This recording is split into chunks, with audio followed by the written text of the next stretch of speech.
Ale fonsaje de. Ale fonsaje.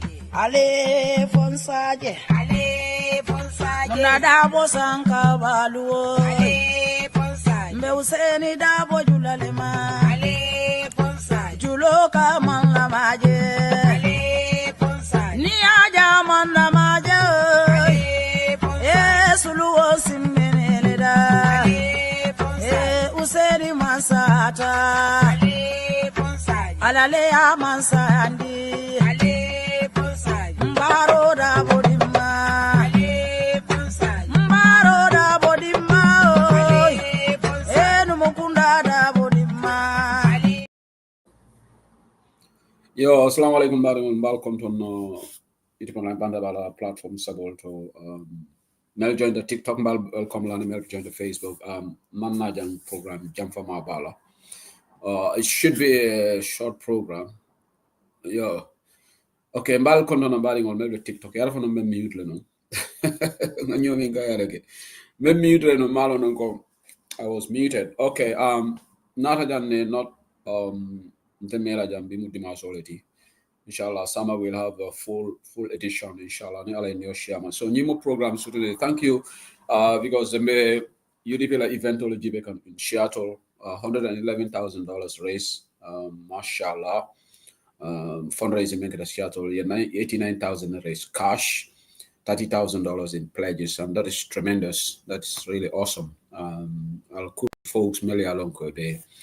It other event Seattle is obviously 8 hours behind the UK and most parts of Europe. So I told me, but Koli Jamala raised today, Alenatarol UDP TV media, UDP online Bantaba, and more personal video, Kasa TV, Ale update soldier, Dolaro, Wuli Keme, Wuli Tanding killing, you always at a plus.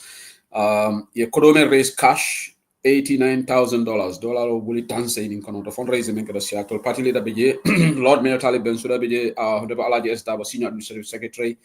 Brikama North National Assembly member, and in Landing Bisane, LRL Chairman OBJ, John Folo Jabi, Mulun County, former Deputy Speaker, Modola Minsane, Farmer of MBJ, and other dignitaries attended that graced that occasion. So obviously, because of the time difference between Seattle and Europe, obviously some of us started watching it in the morning, around 8:30, 9:30, I started watching the program, and I think because they started maybe around 3 o'clock, 4 o'clock here in the UK. We were fast asleep then. So, but Alhamdulillah, Rabbil Alamin, even though they thought I knew Nada men katajang, wolong ni diamo me kan TikTok. Adiamo mam bang hani sign. So unfortunate, and the mamra diamo be banna anytime soon. Nada jane kan hakili ndi ngotandi molla. Kadiamo ntol Gambian olie, ntol soto ntol United Democratic Party. Because Membe Kegan has nothing to do with politics, but Njaw Kumal iba try like a UDP to do ni diamo kono. Lafta wala senen la because ntol UDP nkolu, UDP platform olu, the tarla jang our other political opponents, many along ko opposition already, they trying to drag UDP into this thing. Lafta wala senen la jang. And nyin diamo naman stop ntol fananta stop la. Because I can speak for myself, like medium can as an uncle. Modoli mem for wolo nyinti ko ikamen for ha ni nyindi awo stop UDP to win the 2026. So be it. So be it. Jomala keata ning nyindi because alta folako moli kumo for sikili na kuoto was siolu nyante daily because they should be intimidated kafoko ni diamuta multi carto file. That was cowardice. That is like you've been cowardly. Don't care about the outcome. Nying has nothing to do with elections. This has nothing to do with UDP. But people have started dragging UDP name into this brouhaha. Bring attack Tata Peter Gomez radio. I'm a UDP tofu. I'm Mandinka le tofu. Peter Gomez ma UDP tofu. Peter Gomez ala inference was on Mandinkas. So mune UDP tofu nyindia mo kononte mo le long. Na manke na figa yati. Gambia Katanyami is very scary. What has this argument got to do with United Democratic Party? Kununga sobe ala supporters oljele, wala nanteni sobe ya multa nate benna. So be ala supporters soltare la platform otole e ka for UDP ban problem ak Peter Gomez. We don't have UDP has no problem with Peter Gomez. Please stop the hypocrisy, because even after Peter Yalo referenced the next day, Larry Sise, Mialongo is one of our senior advisors, he had a show on Peter Gomez la program. Wolune Ibrahim Silaka attack. UDP has no problem with Peter Gomez. Ali Nafika Yabula. I know your interest is to try to create a wedge between some of these people like Peter Gomez and UDP. That is the intention of some people. They want to capitalize on this brouhaha to drag UDP name into this. Kafogo UDP ak Peter Gomez ñu am problem. UDP amul ben problem ak Peter Gomez. This is so annoying. Yaji Gambian olu. Anyim banko ni lafida deda abe deda la, but nim lafta banko fana tinya na tinya mbele. Because when Barrow said he won 2021, until we were not happy. UDP that's natural. Because there was so much expectation kon nga jikole soto ko be gagner. Bi IEC result ko Barrow la gagner. Nata mursana mbedame men live no makam, momam kurang, momam sasa, men balwol kekam and nunka balun tarolela. Whether Barrow is in government or not, our lives will continue. And whether Barrow is there or not, Nimbatanata is all Gambia. For is it only UDP or Mandinkas or Surual or Manet? You see, this is the highest level of ignorance in that country. Bring the Coral boy in Salaji. Ige Jumala le Coral boy, Gambino le Coral boy. Bring in demolition or Kata Marsa or Kadlal boy, Silo le deda. Ye mel fundini la bitikol kam ila Coral. For ye particular target and for Gambino le target. I want United Democratic Party to win, because Wole and Cindy political corner. But I'm not desperate for UDP to win to the extent that Ninga Mandinkolia Filko, they have been targeted, selectively targeted in that country. We should just be cowards and stay quiet in the name of her, Nali and UDP to win. No. This has no connection with politics. If anybody is trying to connect with politics, you are trying to drag UDP. UDP, Nindiamo attack the Amtalama United Democratic Party. Peter Gomez ma United. Why some of these Sobea people and not for Lamin Koli because Atebe Konole not been the platform to be right now. Guy Lamin Koli, Tonya for the Moli. Ndolma Lavin party a problem sort of jam. Because opposition will bang and declare. But in you know, Ninkoku Ketarek is after the UDP do Dundela into distribute. Yanaka and Jamel Asset School. Ye Malo Sotoje. Now they are capitalizing on this people criticizing Peter Gomez. In fact, Peter Gomez la criticism. Ndenga moy platform mo follow to wolom baro mos coach. Biri Omar Wale video de la criticize. Wole programme ko kunun ko ndata ji. Nde banda ba gentleman Peter Gomez criticize. For after the next day, biri baro mos go la programme ko nata jang konte fanande Peter could have done better. But UDP platform Jumala je ba Peter Gomez criticize. Individual Gambians are giving their reaction to Peter Gomez. What has that got to do with United Democratic Party? But the Gambia long bankodi ngo ite lafita ite danga buga am support. Yo sa support before ko buga jarale moy nga ya kenen nga ya to the United Democratic Party. Even speaking the UDP have nothing to do with this. This is very wrong. Li amul solo Gambia su demul ci kanam ñun yépp la. Su Gambia dem ci kanam ñun yépp la ni Gambia tiñata mbele. Bari ndeka Gambia no je ñame. It is very, very scary that banko. Wo banko katanya. Anu ni momo ko tribalism mantara Gambia. Melbe Gambia nte diamolo wala kola, but online tribalism bijanne. TikTok tribalism bijele. Most of Gambia maybe wolu de ika intermarriage le ika mingule. Maybe wol meta funtinde. But what is evident online is it is we are divided right now. Right now ndebe bantabaja. There are a lot of lives. Nidara life also. Ika nyin sido lejeje. They are ganging up against Mandinkas. Mandingol Vanilla platform also, they are trying to defend themselves. TikTok. It is very, very sad. It is very, very sad the way the country. I'm going to react to some of their utterances. Seattle, obviously, fundraising active back in and out because I was following events in Seattle. Volunteer interest, but until the fundraising. But in Adiamo Dantan Cross, Mandinkas are very sensitive. Hey, if Mandinkas are sensitive, you are also insensitive to the attacks on Mandinkas. Hey, there is a word called sensitive, but there is also a word called insensitive. You put IN to sensitive, that's also a word. Okay? So if you criticize them, we can also say, look, nganyim fo janne, nte mantara Mandinka lok, Mandinka tonyandiro ke jam. Nte se who said libe lola janne nga fo maki ko anu ngakele num before. There's a track record. Mandingo dole audio bondi jang. You kumol fa me man correct nata banta ba jam mol se ken say do nga condemn. This is what we should all do. If any tribe only make tribal insinuation, we should come together as Gambia and condemn that. That's what will foster unity. But Gambians, some people are not ready for that. Nga gayal moyle ko iko first of all iko attack defu dara ba attack la ko move da ba wona taro apology ke ni apology ko for mina diam la because sai kam fo e control anybody we said apologize gole ke come far in the western world here the media is always demanding apology albert tuba bankol men kan jang in the west you hear the media constantly asking for apology Liverpool la player dole na ne racial makajam BBC ya demand ko anyant apologize la but man tubabo lu moy ka for everything is apology because Gambians until we are narrow minded we are way of thinking is so narrow tubabo do jang in the west ni mo moy ronke they will always demand apology because apology wala ka ko deda but it doesn't when people demand an apology why should that anger you I think what should make you angry is the cause who is wrong Neither Mario Degala can more wrong, but not people demanding for apology.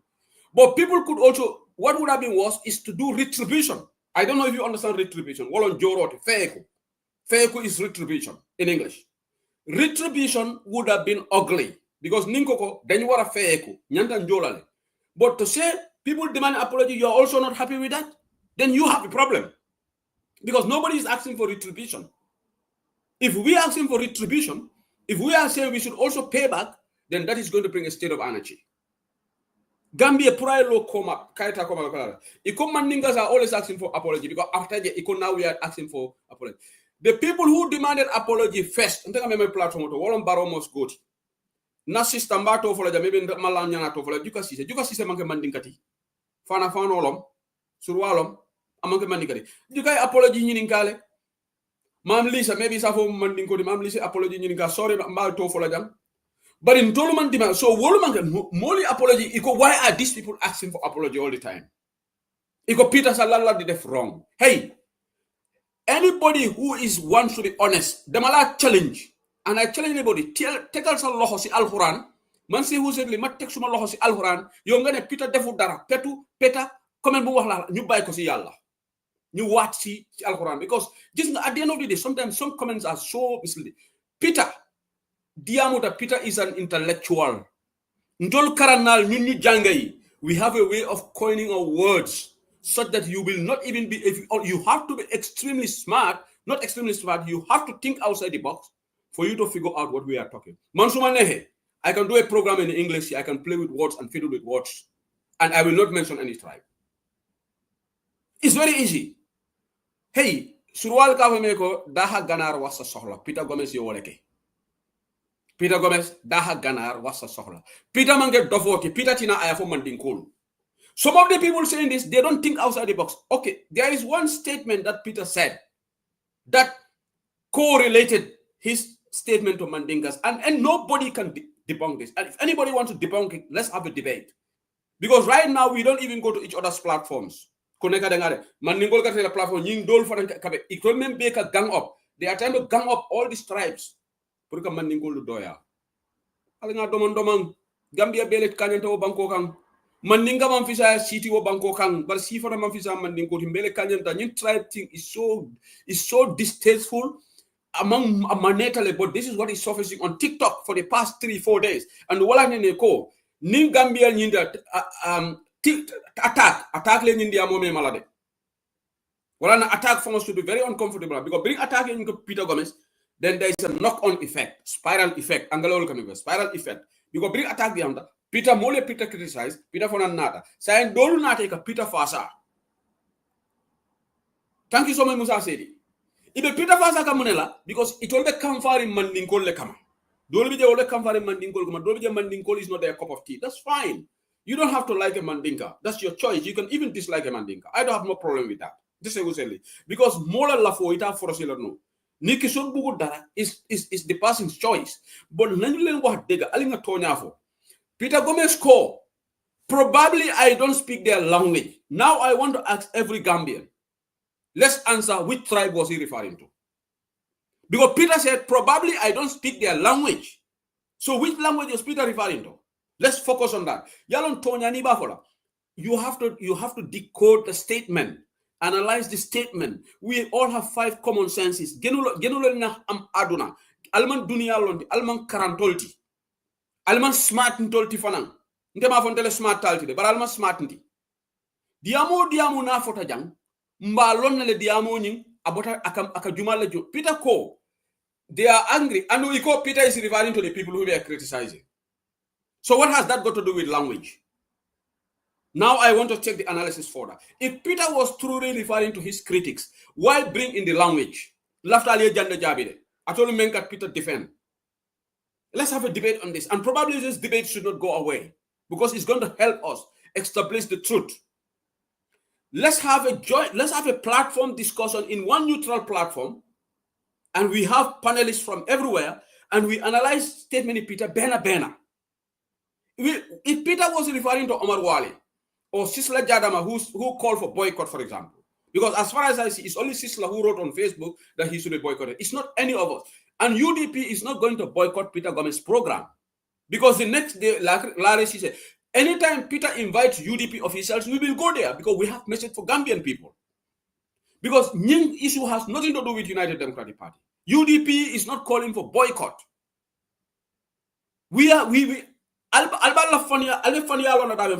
If we were boycotting Peter, Peter made that remarks the next day. Larry Shise, one of our advisors, went there and he was talking about the oil until Ibrahim Silla called there to almost personally attack him. And it was good that Peter stopped Ibrahim Silla. And this is what we are calling for, because Peter did what was right and stopped Ibrahim Silla rather. They works on infrastructure because Ibrahim Silla was angry. I even played that audio here. Peter told him, no, Ibrahim, we are here to address issues. This is what people are calling for, professionalism. Because the way he stopped Ibrahim Silla, he could have also tried to do damage control. You see, Rwandan crisis started the same way. Yalla musol nyusululu. Rwanda, somebody went to the radio and called the other tribes as cockroaches. Cockroaches. That's what fueled the anger. It led into what? Mengeda Rwanda. Genocide. But it all started from tribalism. One idiot went on the radio and called another tribe cockroaches for Rwanda crisis mandati wala. Wala na wax bu ndaw duñ ko de magnify. Gis nga, when somebody does something wrong, alinga condemn, alinga toñafo, alinga ñu fasaro bula farfarlo du yobu Gambia ci kanam, way fi ku nekk wakati deganga. Janni mendi anum nga diamule mbuka alanya silangol sotoje, wallahi tallahi ntening Mandinkol boyta Peter Gomez kan. Mina jana nga Peter Gomez fasa. Ndemo nyakono jibela nimembe kamfalan kama. Ni ara no Peter man language dundala diamo kono. Nara no Peter diamdala ko, they are insolent, they are whatever. He is referring to his critics. I will not even be part of this because Peter has a right to respond to his critics. Peter Gomez is also Nitla. If people criticize Peter, he has every right to respond. Nobody should take his right away. But where Peter erred, where Peter made mistake was when he said, probably I suspect, he said, I suspect I don't speak their language. Now I want to ask every Gambian, when he said language, who was he referring to? Those of you saying that Peter was not referring to Mandinkas, can you come and help some of us? Because maybe some of us are dumb. Maybe some of us are not smart. You guys are the smarter ones. Maybe you know you upper hell. Atole karantanti, atole kolonto. Lafita ndolo sehu sedili wol nyol mele alonko. We are dull, we are dumb, we are not smart. Na brain soul ma work back. Come and help Sehu Sedili to interpret when Peter said, I suspect I don't speak their language. Which tribe was he referring to? That's all I need the answer for. Then I'm going to rest my case. Then I will say you guys are right. But unless you tell us, and you, in your analysis, you don't tell people which language he was going to, but you just want to shrewdly defend him in a very subtle way, trying to be clever about it, because you cannot try to outsmart us, because we are all intelligent people. No one is more smarter than the other. Allah 5 common senses the Hadamadingol Bela. But the people who are going out saying, in fact, Peter, what has he said wrong? I am challenging you guys to respond to me. You don't have to respond to me here. Go to your platforms and respond this question. I am throwing out this general question to every Gambian. When Peter said, probably I don't speak their language, tell me, was he referring to the Olos? because that would be idiotic. Because he clearly went into wall of unsteady. He wasn't referring to Sarahules. He wasn't referring to Manjagos. He wasn't saying to Jolas. Which tribe? Because the issue here was attack was speaking about Mandinkas. So common sense dictates that Peter was referring to Mandinkas. Hey, nobody's a fool here. You can try to defend the indefensible if you want. I care less. You can go and spend 20 hours on TikTok and tell you, but the yalla si bobam hamnane Peter was referring to the Mandinkas. And Suli Hewe, man, I said in England here, Diana Abbott, Johanna example many times. I know you guys are fed up me giving an example, but that is one high profile case in the UK. Defa has with Tubabi, Tubabi nyepa racist. Angleterre, ñu nek Angleterre fi ngeen deka. Ndax Diana Abbott attack Tubabi ñu wéxi ñu dañu racist. What happened afterwards? The leader of the Labour Party then, fogna xama kan la won sa, fona Ed Miliband, demanded that I more apologize. Yeah, one day diala ko that day nama apology ke about sackla from Labour Party. Ndalo hewu to Labour Party because dafa has Tubabi yep, Tubabi yep, and that's a lie. Not Tubabi yep are racist. Tubabi will be a racist. So if you do generalization, Niko Surwal bele racist, you are wrong. Tribalist. Niko Mandingol bele tribe, you are wrong. Generalization alinga bula. Niko Fulol bele tribalist. Alintol mem fananka react alinga hakiloto. That will be wrong. We cannot be doing things that we are condemning. It is wrong for us to go out and say Surwal bele tribalist. Are you telling me that Ajaratu Yamsek is tribalist? No. So we felt that we've been attacked. Ila jabirinya emotion should not override your senses. Molu bi dana meli yalo ke ka tonya fo imang siku jibe Surwa dole funtita le nyin ko debunk ngam dole moy le platform to ko attaquer men ka man keku but dole bi jele wol ba fa sa kan so ni be diamul alin kana generalization or wala ka problem ti ni Mandinka men funtita ko nyin siol be you are wrong. I'm going to condemn you. We can have an argument over it. You can call me a hypocrite, but I will not condone any Mandinka try to call everybody look at Juka Sise. Juka Sise came out and condemned this. But Juka Musurwality. So if you say Surwal bele racist, Surwal bele tribalist, ite fana me tonyen dirola, alinga tonyen dirobola. Surwal be man tribalist oti. Mandingol bi jele mel tribalista, Surwal bi jele mel tribalista, Fulol bi jele mel tribalista. Nyi siyo kon hani tubabol kono mol bi jele racista. Mo fi mol fanam alinga generalization of bula. Nyin diamo saying it is getting ugly. But in the main to disappoint, people trying to politicize this. And nyimbe Adama Barole nyimbe kosna bankokan. Billahi Adama e Gambia Torah. Adama e Gambia divide and the division is getting deeper and deeper. Today, 2024, Gambians are more divided than in 2021. Because the leadership is very irresponsible. Because the leadership thinks that this is what will make them win. If you remember Mutaribulu, if people gang up against Mandinkas, because they have the feeling that UDP stronghold is among the Mandinkas, so UDP cannot win. Hey, wallahi talla atol menka diam. Ning alako United Democratic Party be banko marala. Abekelale. Abekela wato men I have no choice. Ntema long ala damala long. But ya ala ja tel kala kol kele be kala nyameng. Ala dorone kala ko alinga tonya nomba. Ninga li amira ko because ninga man ninkolu doya. Because ngamolu moyle in platforms ikafoko ha ni man ninkolu fengere tempon Baro is going to win Baro. Nim Baro be win I win. Just say who said I care less. I don't want him to win, but we will not be cowards or we will not be silenced. Kafoko when somebody says, look, and I also want to ask the second question. We are all on social media. We all follow the debates in Gambia. Tell me which other tribe has been disrespected publicly through audios, through comments by political leaders more than Mandinkas. Name me one tribe. Defa am dem si yala fi buguma fe wax turam because nit ku su deme rek duñ wara. Why? Musna fi gene fi saga sosei in the early days of the coalition 2016 where he is late. I don't want to mention the person's name. Lolu bene example la. Ñu jege si Amad Ba taxaw si political podium mu ne sosei lan ngeen def sen bopa. Hey, ma wax len su nit wax lolu sa xet. Su nit tofi mu ne olof yi lan ngeen def sen bopa. Okay? What are you going to do? Baba, he can join through TikTok. If he Baba ngela message ojele. if I request okay on TikTok, he can come. Omar, the guy in America, may Peter Gomez la audio you criticize. But in the, I'm so disappointed with the reactions on, and now, whenever Kekan TikTok is so polarized. Kununga dola diamo moi, akafu why call for boycott. We didn't. Mandinkas never called for boycott of Peter Gomez's program, and that's why Peter got it wrong. It was one individual who wrote on his Facebook. Definitely, I give an example. There is one Gambian here that the Home Office arrested. Iko abe akamole boni na Gambia. They in the Gambian fee. Nda koku jiko ambi. Can you punish all Gambians for that? If one Gambian commit a crime in Europe or America, can you say all Gambians are criminals? If one person in UDP or one Mandinka guy says to boycott, does that mean that the boycott would have been if there was a general call from many of us saying, let's boycott Peter.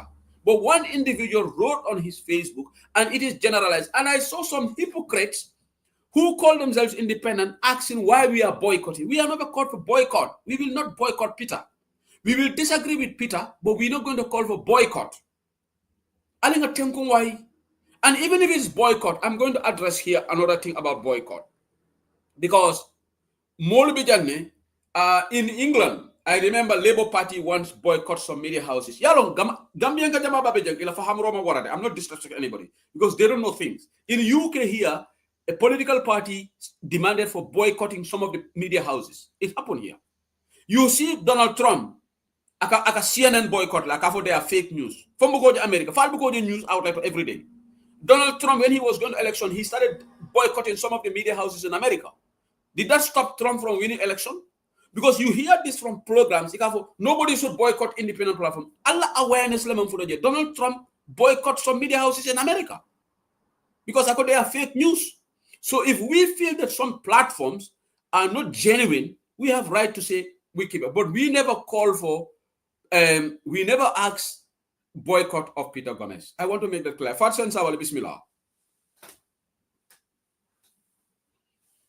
Farsan Sabal, John, me Omar Fonang expect kanjam from America. Omar, Farsan Sabal, Bismillah. Kai se kumbe kontanan kai me amelen duntangeje ibe life duntan ko foni kuya. Ani kuya warra ndolbe na celebration wala na ko jama so Seattle. Okay. Sisla Jarama, sorry. Sisla Jarama he called for boycott on attack, but never mentioned Peter. Okay, thank you, Sisla, for rectifying. We are calling for boycott. Malan Jumale boycott call on Peter Gomez. I don't know. Malan Jumale over. So far, sensible. Bismillah. Thank you, Sisla, for rectifying me. Yeah. Gambia di volunteer dente coming for 2026. Alinga fero ke baroeta. Alinga fero ke baroe Gambia bula. Wallahi ni baro man Gambia bula seku. Si oli be nyo fala ko dabo. Nga menje Gambia ka nyatele Gambia sila nya wota fa tende. Adiyata mi ya kuyata mi ye nyine de kela kantu. Nte Mandinka ti seku bari. Mote Mandinko nen nante nyala. E manyana sonna wala de. Mota Mandinko kaja filante nyala ndu mota Mandinko li palante nyala ni yore be tulaje kantu nte kemu Mandinko tindi wol be mu Mandinko le. Andu nyon jama be wole nyama. Ni yaje nyin siku na fota. Nkatudi ya mula alinga siku bula. Alinga siku bula. Siku manku Gambia kono Gambia do ya bata. Yeah. Gambia moli be jahasirine. Yeah. Ye mo doje abu fulota wuluba Mandinko non ay wole susu. Yeah. Mal Daniel, I fast and hold on. Nimmen not a mute. Funny be diamola. I'll mute. Melmo not a mute. Aziz is a mute bang.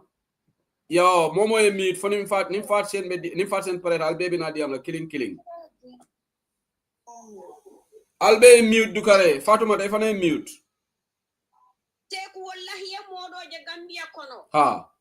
Mandinka kanole fo bar surwale ya susundi surwano no hey Gambia dunta nyotole tonya Gambia dunta nyotole ali nyin si ko bula andung nimbe tonya fala nim alana la kila tema Mandinkoli batatale de Mandinkoli batatale ko Mandinko da maman taro banko kan andung man si jawo banko kan mimti siata Mandinkolo ti kilinta wo banko kan tonya nimbe tonya fala mbe tonya le fala yeah sai la fita nyin si ko talale nim Mandinka ko ila tanna kindila politiki ha yoleke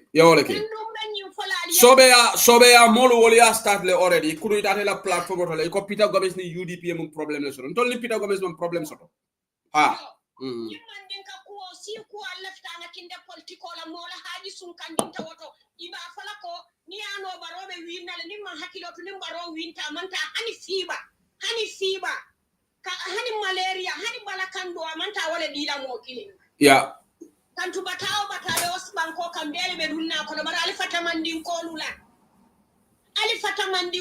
mandin kol da mamanta rawo banko kan mandin kol mu banku dingol ti siyo be mu banku dingolati ni momo wulite be mandin kol ku mandi to mu mebe ya je o ata bar se ku mandin kol fanan fa sa mandi yade to mandin kol fanan man la fifa wala bado iman la fifa wala be tolle fa ikaje ka mandin kol ata kidan mandin ka doli ya wuli be to nya fala konko ali ni ata krogula Mandinka dol fanan kana muri kay nyamman na kono dafa nga mandinka din dole ja sreta sobe angol be ma ako sio bu ka safe mo bala tanin alga ni sio ngo ni ete la sio doya meta dimi bara mo do dimi ite kam ne complain wala ni sio bu ka safe mo bala bar mo ka wulu sio le kon exactly ngo tubabolu ngo faten jang platform to ya tare be ta sio nen na woto no faten yalo mbate women ka wofo ate abe tubabdula e talo platform da tubabolu disrespect ajibe fo tubabol be akla wono ay talo ay tubabol ay kuma mané fo tubabol ajibe tubabol fo iba ignore le fo be akla ni ipenka ta ha mandin kol bu nyinati mandin kol ka tenne ya jamelo ta jande mandin kolu ambali fala ko nyepeto mbal jem bota woton ko nga falindiroke bila jow ya ta katambi kunu bila jow ya ta katambi kunu ti mandin kandingolu ali karanyo bala ali yanyo mutakili motal kana si tonye baral kana son si jutu alla tonya ali kana si ne baral kana son si yali nen e se kun tolbe wuta wo ban kole kan Gambia ngo faten janingara moya ST mu mandinka dingolati ST le folota da Peter Gomez aman si doya ala diamo bekra munan attack fana mo okay bari ka munefo iko membe attack kono ay wole fo nyada okay ni membe attack kono ay wole fo so lu mel fana beri akam fo wol fana membe kono manyo nyantara wole fo la ba e kunko ha o attack sawo BBB na e programme ko mandi Gambia mandi kolle be holo fandi la tek ha o mandi kol attack e milin nen wolle be fango doyala ye jusuy fango la ite fango mutala fenti ibita attack la programme e ni mo fate la fala mandin ko lu nali aliya sute nta mu serero ti pir bala fala man hanali ya sute ko serero le fata la ali feina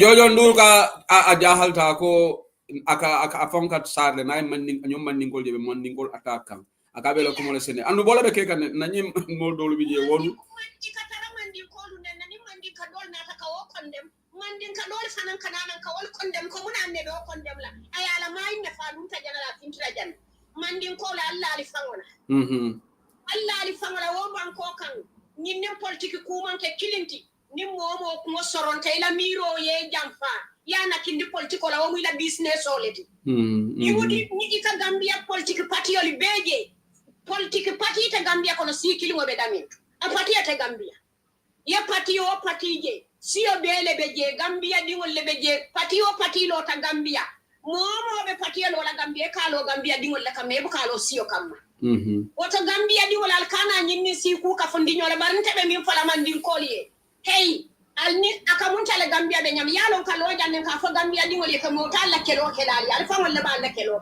Senegal tina Mali tina Guinea Bissau tina ya la kelo kali mandin kadingol has from today ka bo bila mota la kelo kelali si o si finti ta yali nen ali finti ali nen jamu dunia le ti dunia kom la kira kom hani sate kilintige nyinne politique man kilinde nyim manke UDP kuta manke MPP kuta ay se kuni ko Cairo mo man la fi Cairo la ma sibo ko pinyo kan ko kan asobo Cairo e tinya yena ni ko Cairo mo ka man la fi muna munyindi tay tol be wuruta Gambia le mo wuru nyama ki siamo to banko kan ntol be la wurula fulol le yan kunu yan topato yan danyini yan balondi follo tan simfulola ni male be fantisi andila mo bidan ye jutu mo la hani la kango fango ni dia mute ni mandi ikam nandi ko je kawo kan sa try kurka kawas kama sa try pour kafo warni di am te dol Mandinka kamala ika mun telefon bu woy ka wala Fasena baraka ga modol tafana baraka. Thank you so much. Fasena baraka bas dollar bismillah. Assalamu alaikum. Brose ko wala nuyu ba fayna la liggéey bu rafet yalla defal jama jere amin ya rabbi fan bu gudda gur geram ak mu bu rafet amin ya rabbi yalla mën nako yalla def ci rasulillah amin ya rabbi ñu nekk ci suuf yépp ñu nekk di déglu ak ñu nekk ci kaw plateforme ma lay ñuy yépp fayna la man ma tambali sama wabi broda sew hanga ñu ne wax dëgg neexut waaye dëggantaana ne ya kana ñu ne wax dëgg neexut waaye dëggantaana ne si kaw loolu li pour tontu ko lu ndaw la dañ wax ne ñu ne kii dafa wax bi waaye tudut xeetu kenn waaye dafa am wax bi fu mu dooree loolu moo tax kii ñëw tontu wax bi waaw te li nga wax lu nga nekk di wane pour nga ñëw nga am ak gaay debate waaw wax bi koo ñëw ak moom debate bi laaj daa koo win parce que duñ am lu ñuy wax bro Seku mu ne waa ji mu ne golo moom golo rek lay musa doom golo du musa bàyyi dégg loolu olof la te loolu noonu wax boobu kàddu boobu yóbbu ko si olof yi yóbbu ko si joolaa yi yóbbu ko si séeréer yi wax boobu pita wax si soose yi la ko yóbbu daar rek wax boobu si moom la waaye man dama ne ok man tamit turuma tudd kenn waaye man ma ne mbaam rek lay musa doon te mbaam soo nekkee mbaam nga judd si mbaam yaa nga yàgg di lekk mbaam yow jikko mbaam ngay amee xeli mbaam ngay amee foo mënta doon yow mbaam rek ngay doon xam nga yow soo waxee loolu ñeneen ñi tam dinañ take offense right thank you so much thank you waaw jël naa la because yow soo waxee loolu dañoo wax ne kii kan la moo mbaam so xam naa lu tax nga point bi so gis nga wax yi yeneen wax yi suñu waxtaan ñun man ni ngol fonga folo sulo bu ka selo bay waaye gis nga wax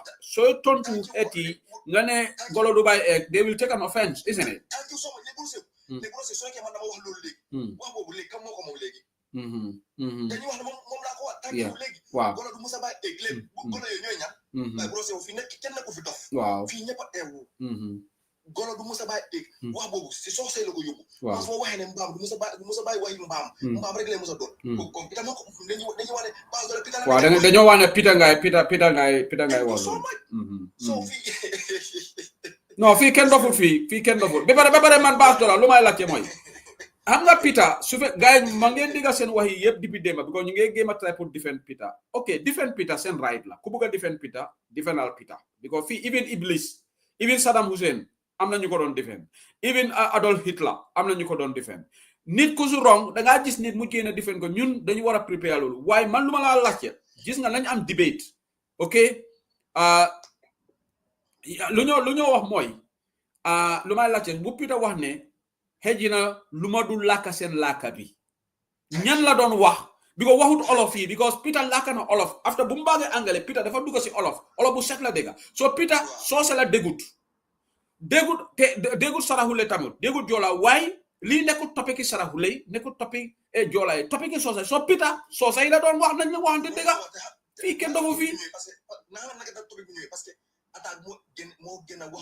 attaque moo tudda soosa yi si wax bi si topiki soosa yi lañ nekk waaw thank you so loolu kenn ko mën a dinaay pita lu mu wax nii soosa yi la ko wax te bro sew ma génn foofu noonu man pita wax naa ko li ma war a wax ba pare ma génn foofu ma ñëw about si ñoo xam ne comme dañ bëgg a jël affaire bi teg ko si yëfi politique waaw ma ne UDP laalu tak programme bi UDP yoonam ne ko siri wallahi UDP political party la waaw UDP ne dañ bëgg a jël Gambia liggéey Gambia unite Gambia pour Gambien si nekk benn képp ku taxaw ngay wax ne UDP ñoo nekk si gannaaw lii loolu boobu waxi fenn la waxi kàcc la waaw loolu wax boobu nekkul waxi dëgg man baas dola maa ko wax Gambien si aleen yaatal suñu xol yi aleen buggante aleen soppante aleen yëgante aleen yërëmante aleen génnee loxo boobu aleen génnee réew boobu si loxo Adama Barrow wallahi jël seen réew ñu liggéey ko wallahi soose bi pël bi joolaa bi jaago bi ñëpp benn leen bu doon seewu man côté man fu ma dëkk si Gambia mën naa laa xoolal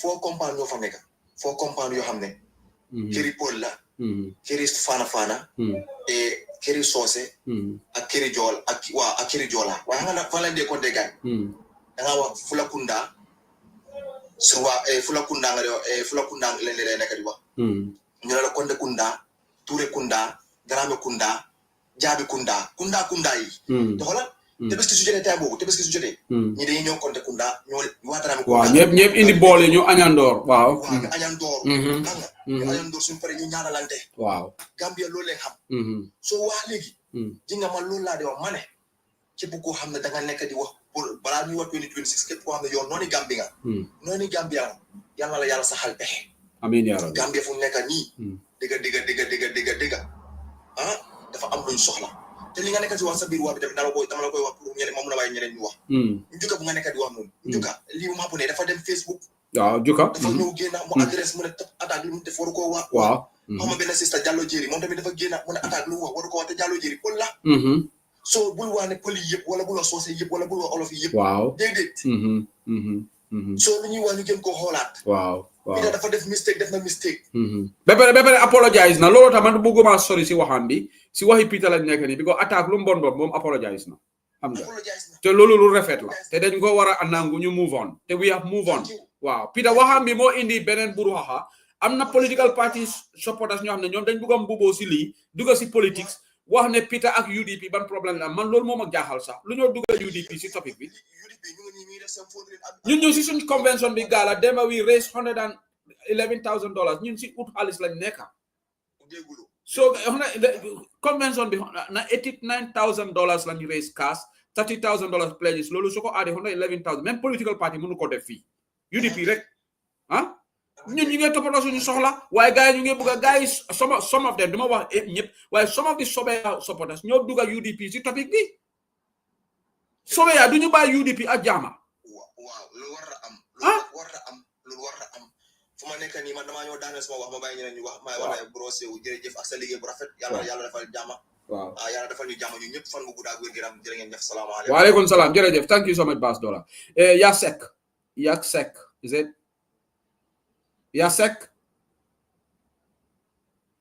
Yasek ibi jele de join de meta janne de ibe mute renne malum fo moderator le mute bang okay ni demandiamo Kante Yes, assalamu alaikum, brother Sebu. Enembara. Be kontona. Me nimbara la. First of all, ma diaspora be kontona kunung, conventional nying. And then there is a plus to the party. So ma mol be kontona momo ya. Bari noise lebe kuma kanjede Kante. Yes, maybe Kamwelo kodi. But there is a noise coming there. Malam febe. Yes, okay. So come talk more to Jamfala. The learning more. I am just echoing what I meant for. This issue, Uncle Peter Lani issue ta Asamanang and Ntolbe Sruaka Moile, Ntolbe Mugambian multi, be alonako alakumoning fanna atata fanna men. Do the song met TikTok and tell a false kalam. For me, I don't come in the cafe. And me alone, I have a moment for America. So the attack fin I apologize, but more than in the America, they have some, concern. But Kante, I gotta stop you, Kante. Ngale love the diamla, but even there is so much noise. We can't continue like this. Kim Money mute. Kim Money mute, please. Kim Money. Okay, I'm about to drop. Okay. Mute, please. Okay, thank you. Nimmen dundare mbal Daniel Alkari mute. Okay, Kante be dame noise bale bije. Mukela dia momo ibake. So that's unfortunate. Fatumata, go ahead, please. Wa alaikum salam wa rahmatullah. Albe kondom. Enembara. Bala fa warta baki ni amu TikTok molbe yenin diamo kenyamenya. Billahi. Esti dada pitala idea mo ke estima moments on aman Siemens on ya you be esti nyana kampala because ya buru ha hawli mi jana ko esti kada moro le esti kete na sai wa jama ya fama anala kampa ana adimi abe kampari bara man na pita ayo bondi ayo ko andu ni yemen kenin esti le ya santra ni TikTok video wala ni estile nyinge deno nendirobe mejila kam fon be esti diam tangin lando kun woni horom moko do ay kuma ken dol fo nyindi mi ma di ngam ngadi wala gen na Senegal ay ñoy ni ngadi yo mo Senegal hada ma di ko en hamaye wotu kala abada so ni kam man pida ala diamo anata mi ko amati ya hando man da telephone nyana apologize la ni wona atala way iko pida kana apologize be pare ko tolu everything man ni ngoli apology afa bi ngamoy be wala fokan iko who are we to say apology but it will be to abdu bankol men kam to babol apology ke man ne bu ka fa to babol who are they to apologize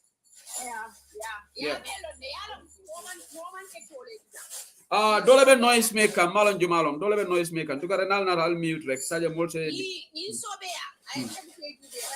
okay maru tungo ngamela en malon for noise lebe bo kan jeba dole be mute okay tungo mute sorry go ahead Fatma esa ko man se ka television because Gambia be situation o men political party opposition ol be nyanda de la nyolale nga mek so nga nyim man sakunda bol nige because ko lebe to raka nyim ko bare esa afama tulo kala mod moy bari ni esa diamta ndi hani sa en kayine fo esa abe ton na ba mura UDP kan because na aya ko membe o banko kan aya ko membe kero o banko kan political party ti UDP e Gambia mensi tambi UDP la andu de sa je no political party mu winning party de nim banko mo la ko ete bala fa banko di wala banko ko ete man bala fa I man tara position o da mangini ka ya mula mo liebe menke ka ya stop position o liye fo nyokelo la ka nyobay altika UDP bayni mu da UDP man tara man sakunda aja holo la dia mo man beti hando mandi bari esa akela moy la andu ngane ye gangole soto jande on TikTok de ngalal yelo ne tul damale ka meet up in one platform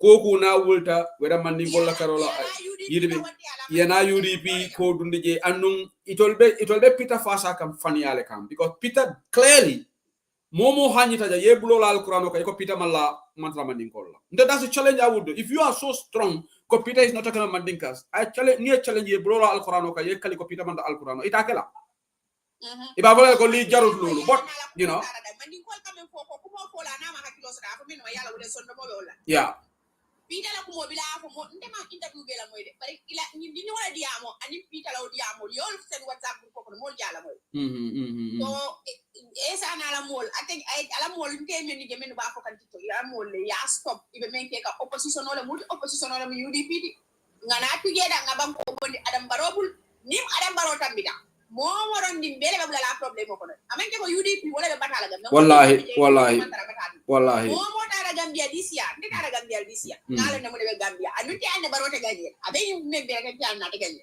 bari intensité de no nyola nyaadi le nga mexo nga baro bondi ge nga mo tambingu akana ke dofo ikana ke ko me nyonya kulal hey mo bile ani de man ta school bari nga faham rokel patiri ngol la kada pati baka hanin tol la jam patiri ngol le belare pati baka e ko le sono ko pati bala mo wal tambita ni lafta Gambia la ko e bala fa ndara Gambia teme nge nyala nga menje lo ndara lo tano do nga chansor ko futa lo tano do nga menje Gambia ni esa bala fa yampe jani mama kande minale la UDP kam banko e continue ngani masa kunda bon ngem ko sumbe problème ko nim mambaro bon inte bolake yaaje siel ka hani ka nyo attaque fem ka boje alon ko leadership problème bari mbari muso na ngeen jininga maybe ndema long inane si jumale attaque banko kan ka audio boni waran kata diamo ko ya diamo wulindi sio ka mafo nyim political audio de ko politician audio wol ka to nyolale bari ye moja lo political party platform amad baye menke amad ba lota lay man kuma nori ngo fo man ninkol ya ka si juma lo banko kan amanke man ninkol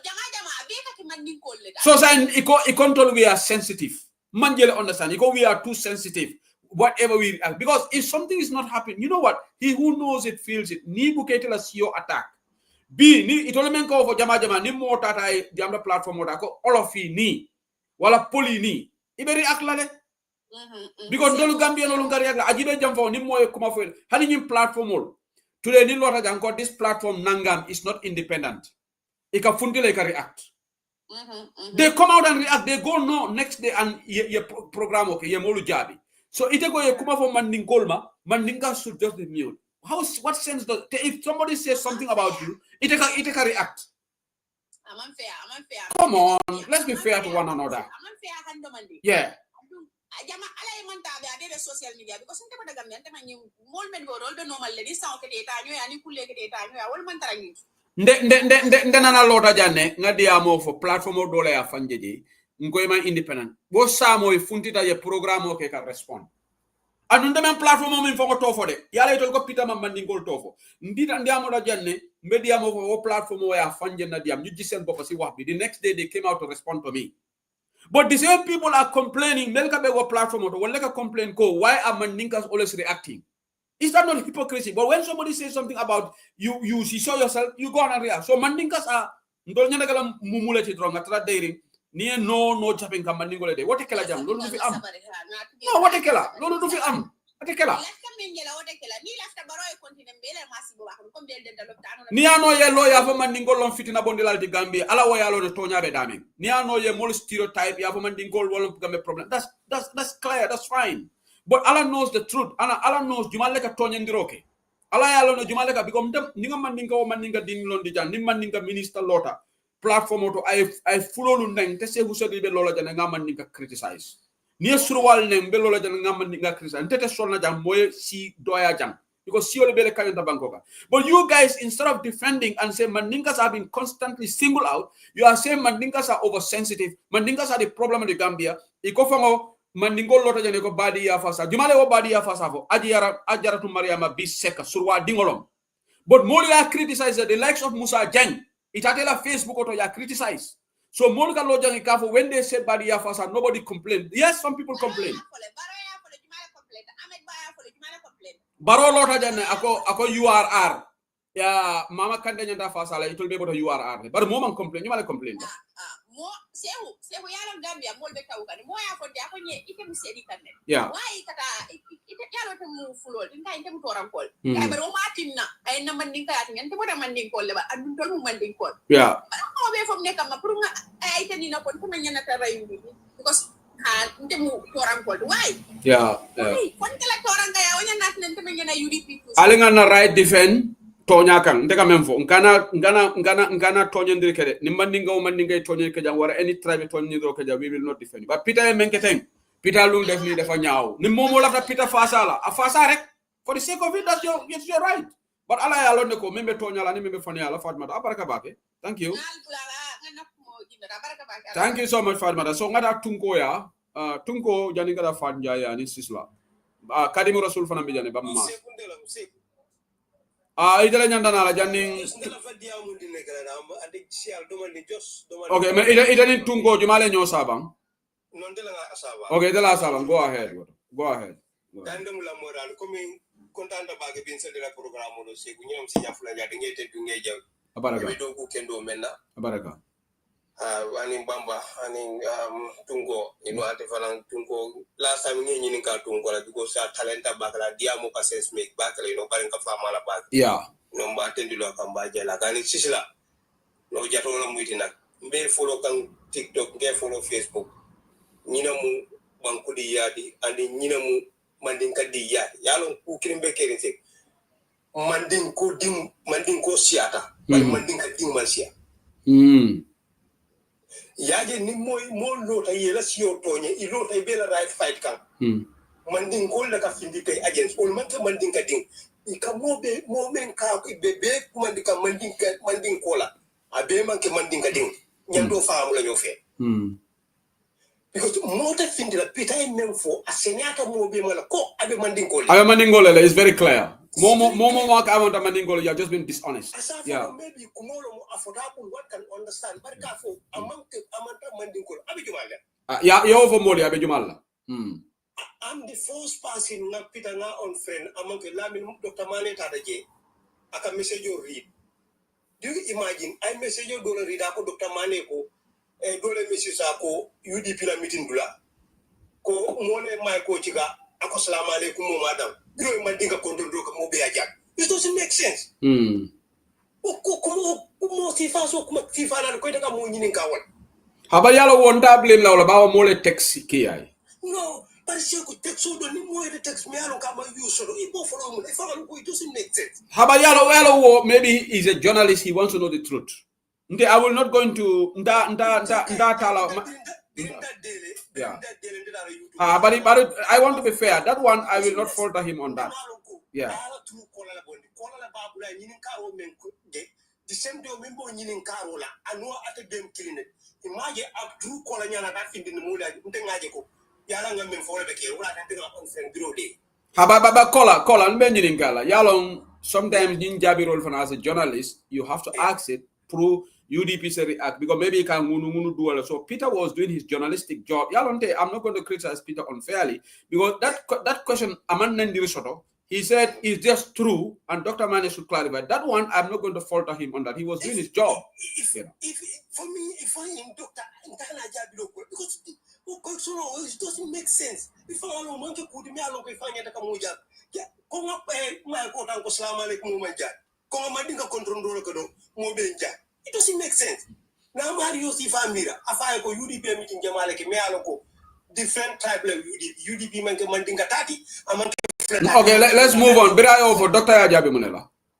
Doctor, come in, Dr. Kailo, come in, Doctor Monk. I'm going to tell you, Dr. Monk, comfortable diamonin. I come all the way come on fire. It doesn't make sense. Yeah. It doesn't make sense. Tonya. Come in, tell us for Damalekla, don't tell us Sisla, Tonya, Barka, Jatolomi. Okay, Baraka, thank you so much, Simon. Dole be Ninika, ko Musa Sedi Nika, ko Jumalabe Diamukante, Musa Sedi. And Afako. 2021 moment kafo ngamburo wulinde musa because mo nekeda birim ber fawo keda mo be kide da mo ka mo je social media musalo mo to mialo ko ka findi idea même ba ko na findi mo li juso tenko mba tentula kam ba jela ko min demula moral de tonya demula moral don ne baraka musa be la ko mo ka baraka ba thank you sangara Ibrahima Tunko Marena ya diamlal be siari ala baraka ba thank you Ibrahima wa alaikum salam ila keba be janade karimu rasul je ngodoma abe janade abe mutren ngodoma anza de funding ke ala da man pare retire ga man pare retire da fa en kaji TikTok le bilom de la force de ka join through ana ngon surprise ala bi la request of man TikTok ko birin kaje mon ke fan commandi Kani munko TikTok ning malum cooking TikTok or kwenteliata jamman kwenteliata. This place is too expensive for us. Yeah. So the cannot run now also play. Yeah, mbemo be content na. Anybaro. Yeah, so I think you will definitely believe conte tribal issues mukanda do. No. Ndemo mukanda bula tribal diamoto. I hate to do it. Tribal Nintanga siku mo kigo kakela wiwa kan kigo fara. Yeah. Because malo na kame wulu. Left to attack them ala ko probably nte man fensa fe ala ko to because nte attack nte categorize fanna dole la. Nte agibele ko probably he needed help. Yeah. Nte agibele ko be frustrated he needed help. He want to belong. Alaftale I belong. Alaftale molia katandi. Isaje afanasi relevance afanasi kumaya no so nte atla kuonte mo gabi but I interview ke Peter men na platform to ala media to birabe kumol fola Peter has power over attack kanko asa stop no le fanna la damento ya lonko ponite escalate comme birala vida platform ol fola aya stop otole right yes exactly it a platform otole Ntemen yalo ni den kany platform wala ni nata sometimes nim kombe ko dol fele ka fo nge stop le ha nga fo tungo nge dani kana you understand e ka fo nyele ko kana nyim fo ntela mo moderator because you have power at your disposal yen tuno je wala yen jidino e right so le you understand okay Peter aronta bakele se Bage fande. Kuma kama memfo asi conflict cause no. In fact, ñi sabo meme TikTok Peter la diamo because ñi yalla mbiri attack apologize ñi diamo bantale. But Peter la diamo wala hansa more wala it's causing more division on TikTok. Bage fande. Ni banku do no mbe memfo kan bibi la lante tarla o fola Gambia de. Yeah. Golo rek la don. I know at to an extent ko Peter I don't even speak their language. In fact, nobody has a problem in whether Peter can speak Mandinka or not. That's not a problem for me. Peter Gomez speaking Mandinka. Yeah, I have no problem with that. I don't think any Mandinka would. Yeah. Yeah. A lot of them. And in fact, Tungo, is this right? Is this right whether he wants to learn Mandinka or not? That no one should have an issue with him in that. Yeah. Yeah. But I am not talented balani Peter Gomez Mandinka kamfo. I am not talented bala. Anything. Adu manjaki jolle me yalon ko be Gambia. Ika Mandinka kamfo content ita kafo nyami. They speak fluent Mandinka. Yeah. Yeah. Ntanene Freda Gomez gele nata da media to akatara Mandinka kamfo la. Ha. You understand? Adu moment kela kamfo. Moment yalon ka ketela kamfo. Nte amira. Umari nyanta umari kumaendra go mo ketela kamfo no.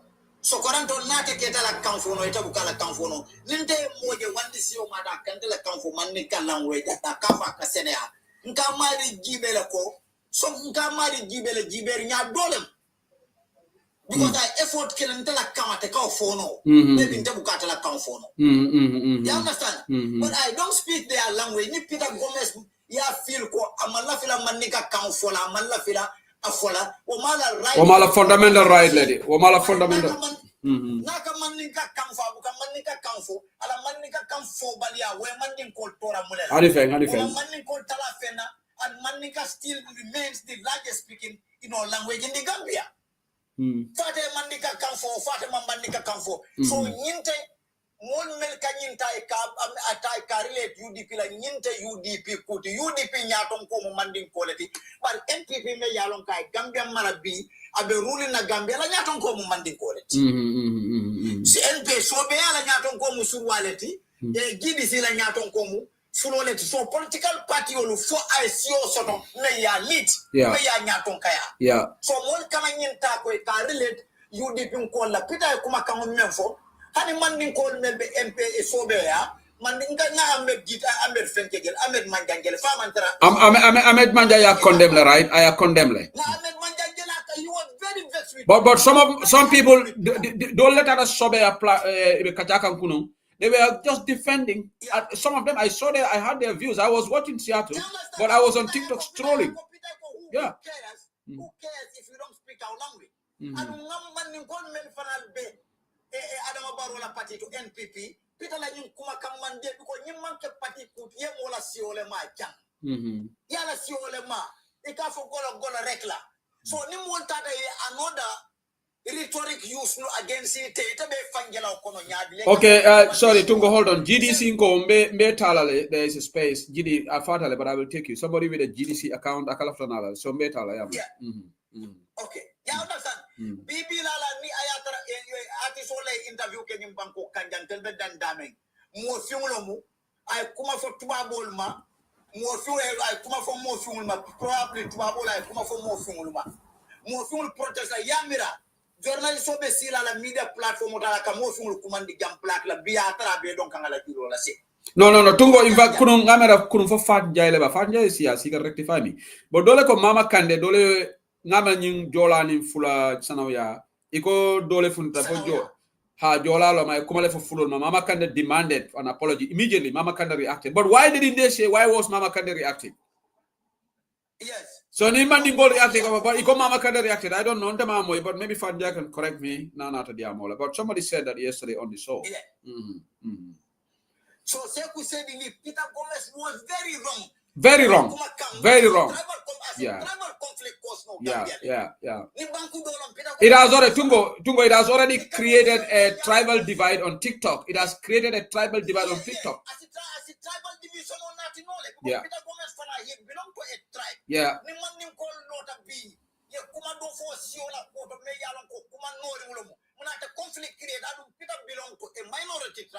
In fact, Tungo, ngadole mo ya allegation okay ako Mandinka dole fundire manjakol nenkang ndema wo moy but ni woketa that's wrong.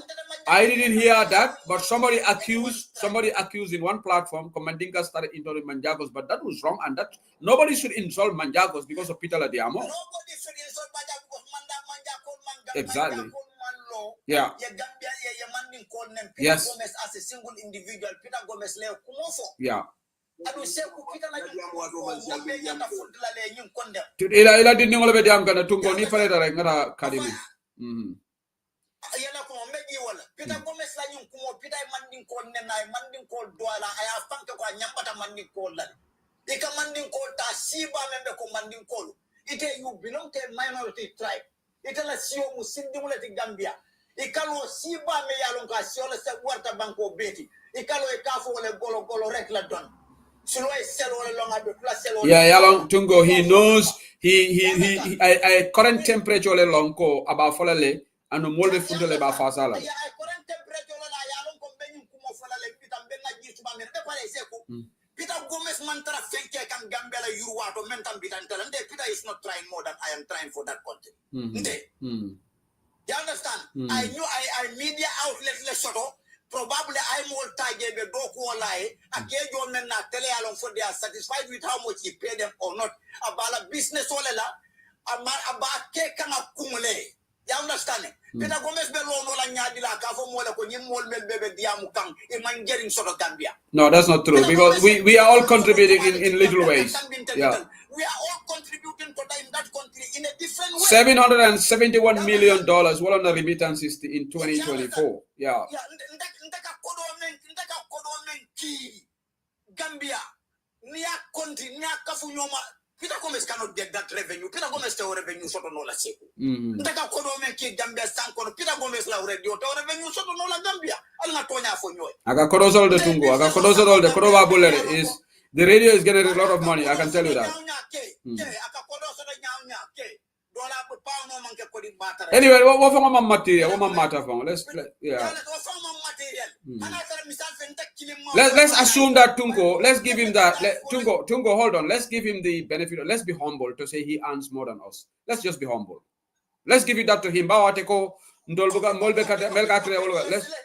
be humble. Yeah. Yeah, okay, correct. Let's give that to him. Yeah.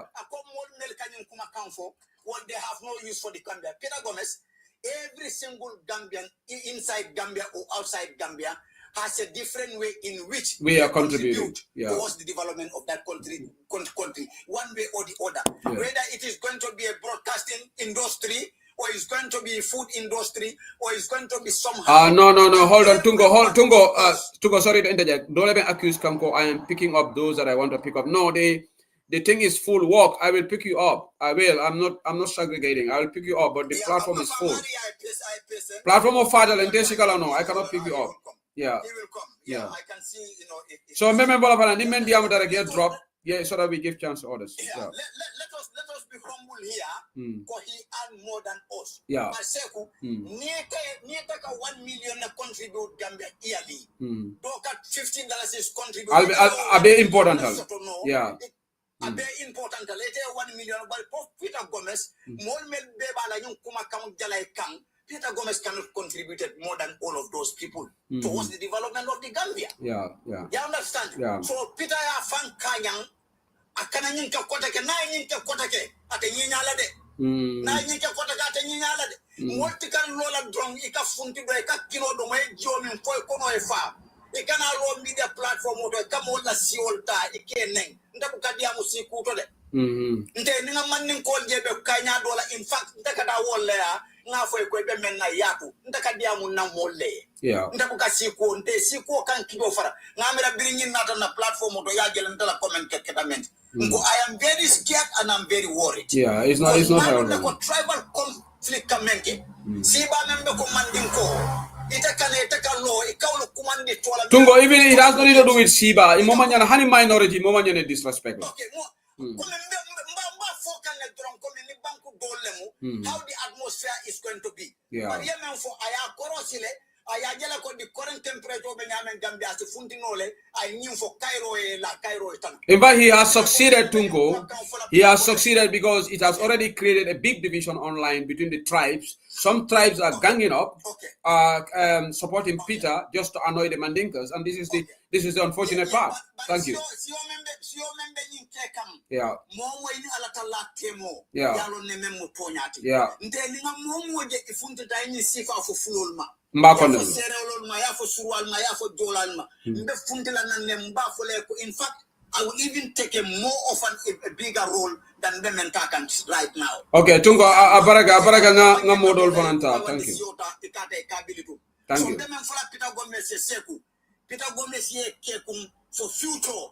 I am long ko abemon nation address la nyama la radio. Yeah. Okay, abaraga bak tungo marena. So ngamra janina ngara na kebaya to be, I want to be fair to Sisla Ameta Jan and Fatnjai also. Fatnjai Bamba mal Jumal Fronara. But Sisla tell me that you be jam. Sisla, go ahead. Tungo is a drop knowledge to create space for others, if you don't mind. Yes, yeah. Wa alaikum salam. Yeah. Clarification and they are called for boycott on my page, but I never mentioned Peter Gomez's name. They are called boycott on the artists who came out. Attack. Okay. And then I still stood by that. The boycott is gonna go on. No, but I apologically saying. No. Yeah, maybe you can accept the apology, but me, I don't accept. You have to set an example because after attack, don't think that I'm going to Peter Gomez. But today I blame some of our Mandinkas because the first time, the second time, the Kafindra the Mandinka name, Mandinka do for Ghana, it can celebrate. Bring attack I apologize to Mandinka doing the thing that I celebrate one Gambia. How can we have the one Gambia? You got to Mandinka name. Said, everybody can have more like the Janko UDP. This guy nothing to do with UDP. They can enough for excuse, can just cut to intimidate us. They are not gonna fall on that. And attack like boycotting is gonna go on. I'm working on it. It'll aside, Cody. Yeah, my side. I'm not speaking for UDP. I'm speaking. Yeah, you're not speaking for Mandinkas either. You're speaking for yourself. I'm speaking for because I'm Mandinka. I'm pure Mandinka. I have blood, Mandinka blood. No, but your boycott is from Sisla Jadama, right? Okay. Okay. I'm different. Okay. So I'm speaking for my mind. And that boycott is gonna go on attack.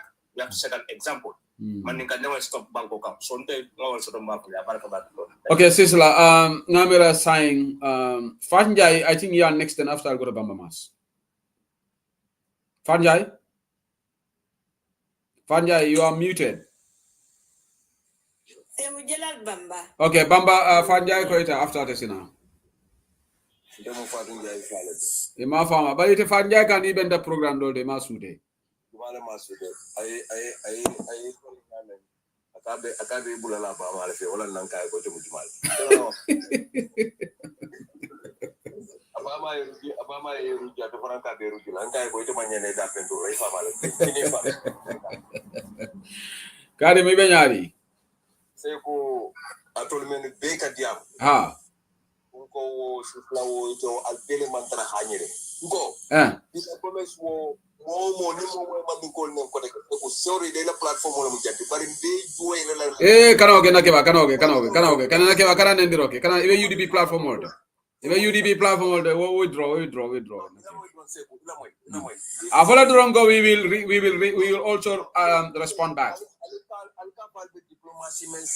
We are on a UDP platform, Nakeba. You have to differentiate. This is not an ordinary platform. I apologize to all UDPers. Yeah. I apologize. Yeah, thank you. Yeah.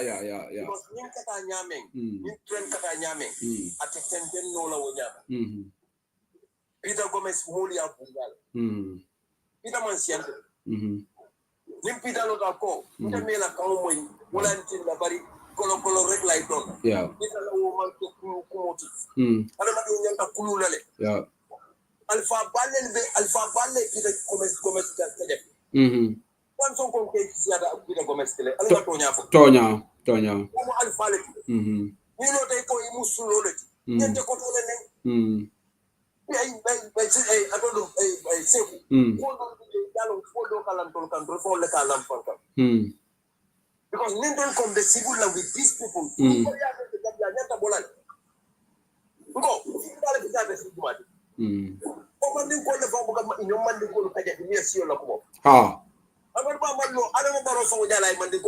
Tonya. Anon dole banda banjul malaviga to foja wala fule Mandinka rek neng. Stop like the momo stop. Go jamu UDP platform. I apologize. I will say whatever I want.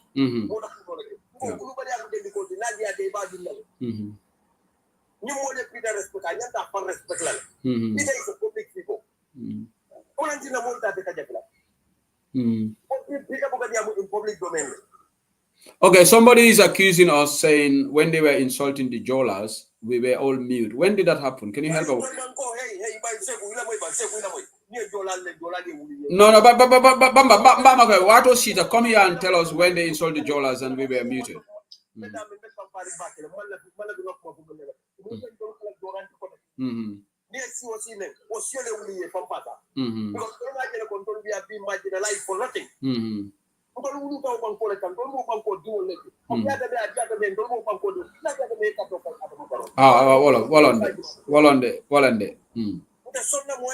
Ni la vede katofo baro ni nyindi amole wat ni be katofo la baro let them do it. Yeah. Ha.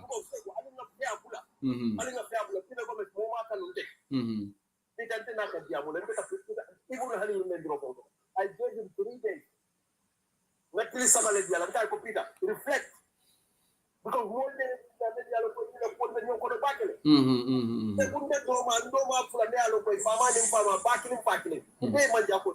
Wallahi.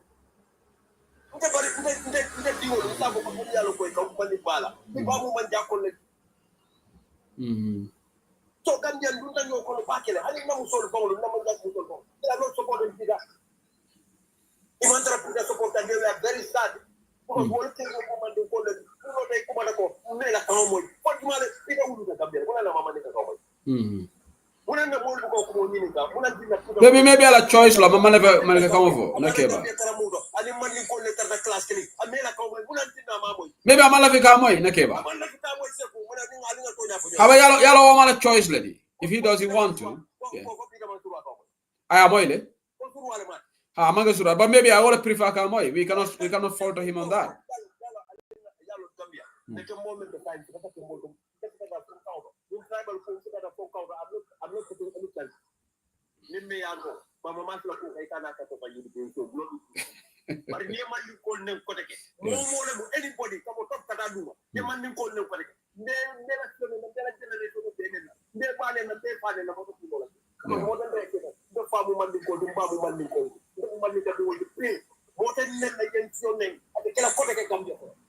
Okay, Nakiba is getting very emotional. Thank you so much. Thank you. Thank you, Bamba said in mass. Fanja, bismillah. Ajabuga Chon, yo tami dinala jail. Hamnane send the request. Why soon I'm in space, right? Nakiba, it is a drop no but Ajabuga Chon for Nandunis. He's a regular contributor to this program. Musa said in Balbe Sikala. Yeah. You can speak any language here. Man, 1 minute is possible. No, why you're fake? I need feed. Haral Majel send permission. Wow, okay. I think Fanja. Why Fanja Nalamai? Demal Nawa. Okay.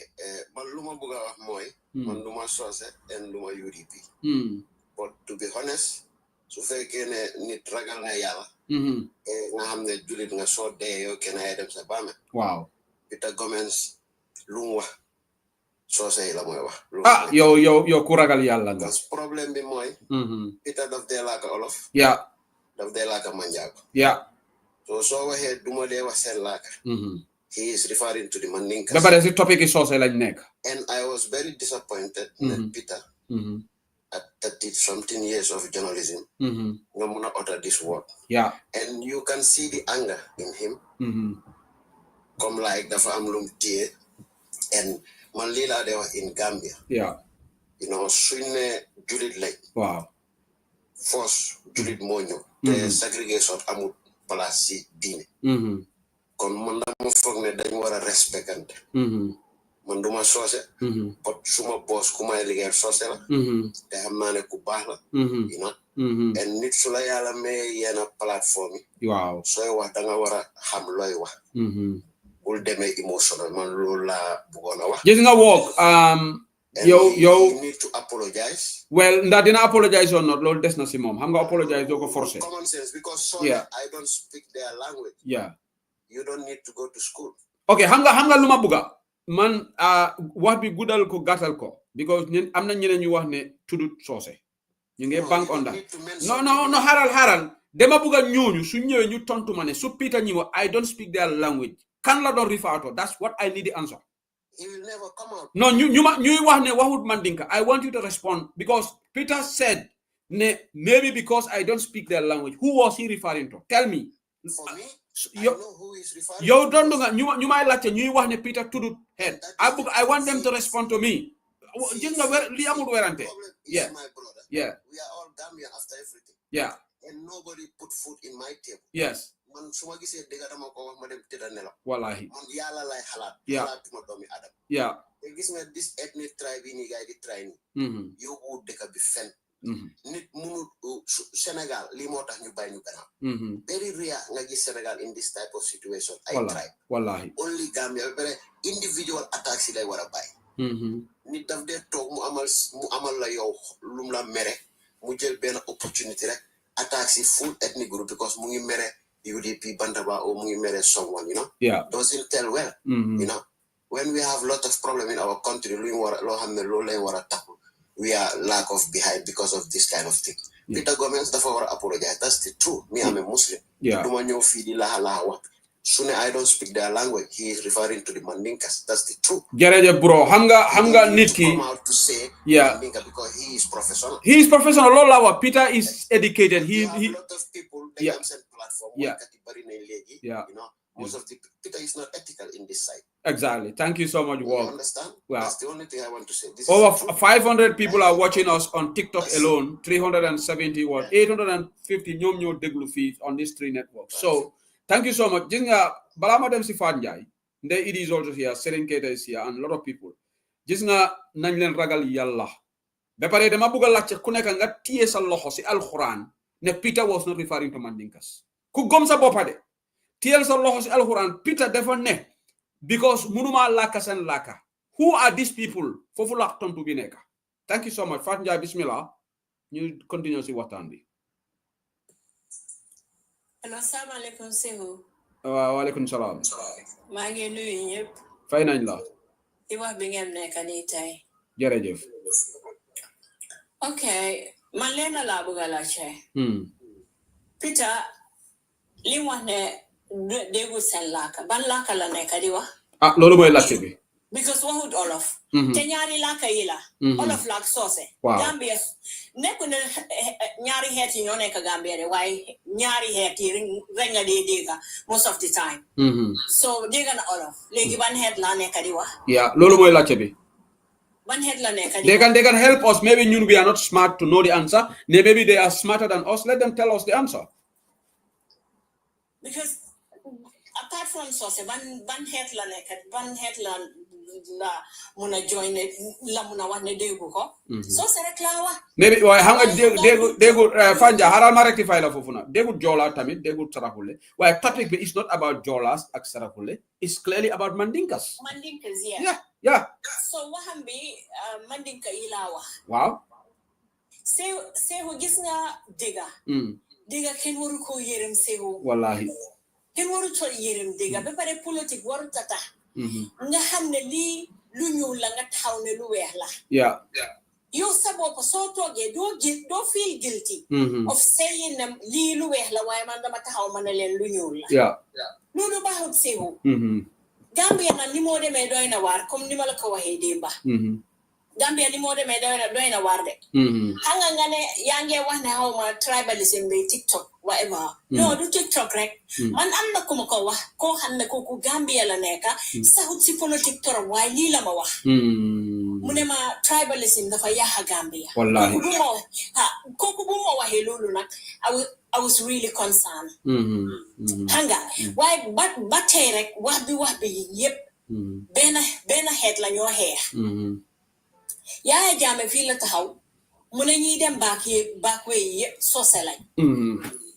Bu jógee foofu noonu amul si loolu li wax si soose yi bari na kenn mënut a wax yëpp. Xam nga saa yi nekk di nga gis ku génn mu xam nga de ma wax naa la ne la li ñoo wax ne si bii laa am du am si bii. Because attaque dafa génn wax ñuy waxi attaque boobu seedu Peter lu mu wax moo gën a garaaw bu attaque bi. Keneen tamit li moo ñoo wax si mooy gën a garaaw bu Peter bi. So fu mu nekk nii Gambia dafa jot pour ñu waxante dëgga. Ba pare ñeneen ñi dee taxaw naan kenn warut a wax ne tribe bii la just said I am a Gambian loolu man ànduma si. anduma si suñ la laajee luñ la dee laaj where you from te da nga ne Gambia that's it no fanja haral ma nyamba sofu tudi nganga Euro women's competition that England just won. Chloe Kelly, one of our players here, Bungolaje, dafa wone mom she's English. Wahudne she's British. She said I'm English because she's proud to be an English. You know? Very rare sa pour Gambian nela. Yeah. Man Gambian la wa head bila. Yeah. Yeah. Why hypocrisy act like nak ñena yi. Motay amna yena leader sax yi nek xaw di wax lolu. Lolu is very sad. Yeah. If you're not proud, so you're proud of those ahead. I'm not going to talk for proud for head. I'm taking what we call nganya silolu. Gambian la, digala Gambian la. Why you very layers and you like the ban head nga? Because most of the time Gambian be santambi one la ban head la nega. Yeah. Gambian subari digala. Njai amna si sauce. Njai amna si olaf. Njai amna si sarahule. Okay, because Gambia dekabu unique la. Yeah. Okay? Lulu nañ ko jox Gambia. Why very rare nit Gambia yo ban head nga because most of the time dañ dé xam bu nekk ban kër la joggé. Very rare pour nit ne Gambia hana ngeen tassé like sibiti fudu Gambia. Té lolu sa balan ko laaj ban head. Very rare sa pour Gambia laaj nit ban head nga. Yeah. Hana su fekkee ne borom mu ngi la ka foreign laka like angale because man like nanit te lolu reason mota ma like ko because I don't know how mom Gambian la right why they would angale okay so the ma out way pour wa hamom man ko lo dega man sa lo la ko like man ko lo dega mo wax ma lim dega because lita munta dega they would angale mun ko laka so man ko ban head nga because mo na Gambian la why they would angale obviously bebere Fanjai let me just add this amga demare dega wahi bari ne ñun we are ñun society dañ sensitive lu ndaw reñu ak wa ma laaj len ñu wax li sa interestingly they are all living in Syria tubabi nangena tay ci sen plateforme yi wax lu ñaaw ci tubabi ñu sét na tubabi di ak because xew na fi Angleterre ben nit ku ñuul mo wax ne tubabi dañuy racist de ka bi yeb jog BBC sax dañuy react a platform as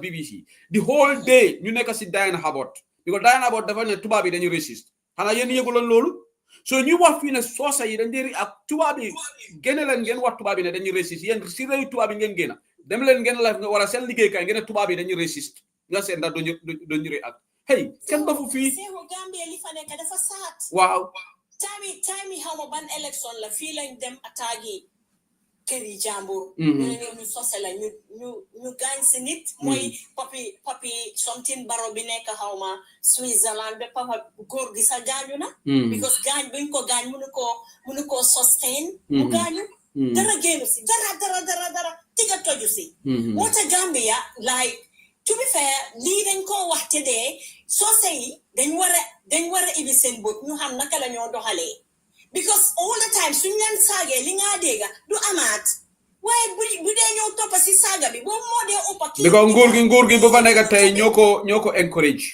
lii def daan xarama laaj la di def daan xew timing PPP no Peter Gomez mu doon liggéey si radio Gambia for many years that time boobu noonu ñemeñ naa génn wax lii because dafa xam ne nguur du fa nekk tey ñu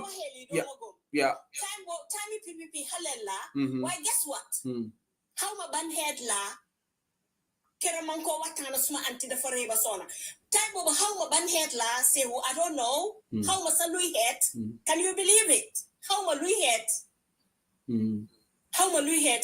to be honest how ma lui head man how ma ko hana bi ma deme be how ma tuti like sunyo ton so say ni suma tonto gaina ma yo do so say yo success nga alale lan moy so say ak lan moy success dama buga ngeen dimbale ma why wax bi yep Gambia ak ñen waxante dega kenn du jóg di bulé ñi la opa xana ñooñu noonu ñu nekk ñoo xamné de insensitive comme ñoom ñu ñoo waxé ne société dañ sensitive bon société dañ insensitive sama non la ko gisé si u ban het lañ dé ata Gambia fa jaay fu may daanale wax bi xam nga luta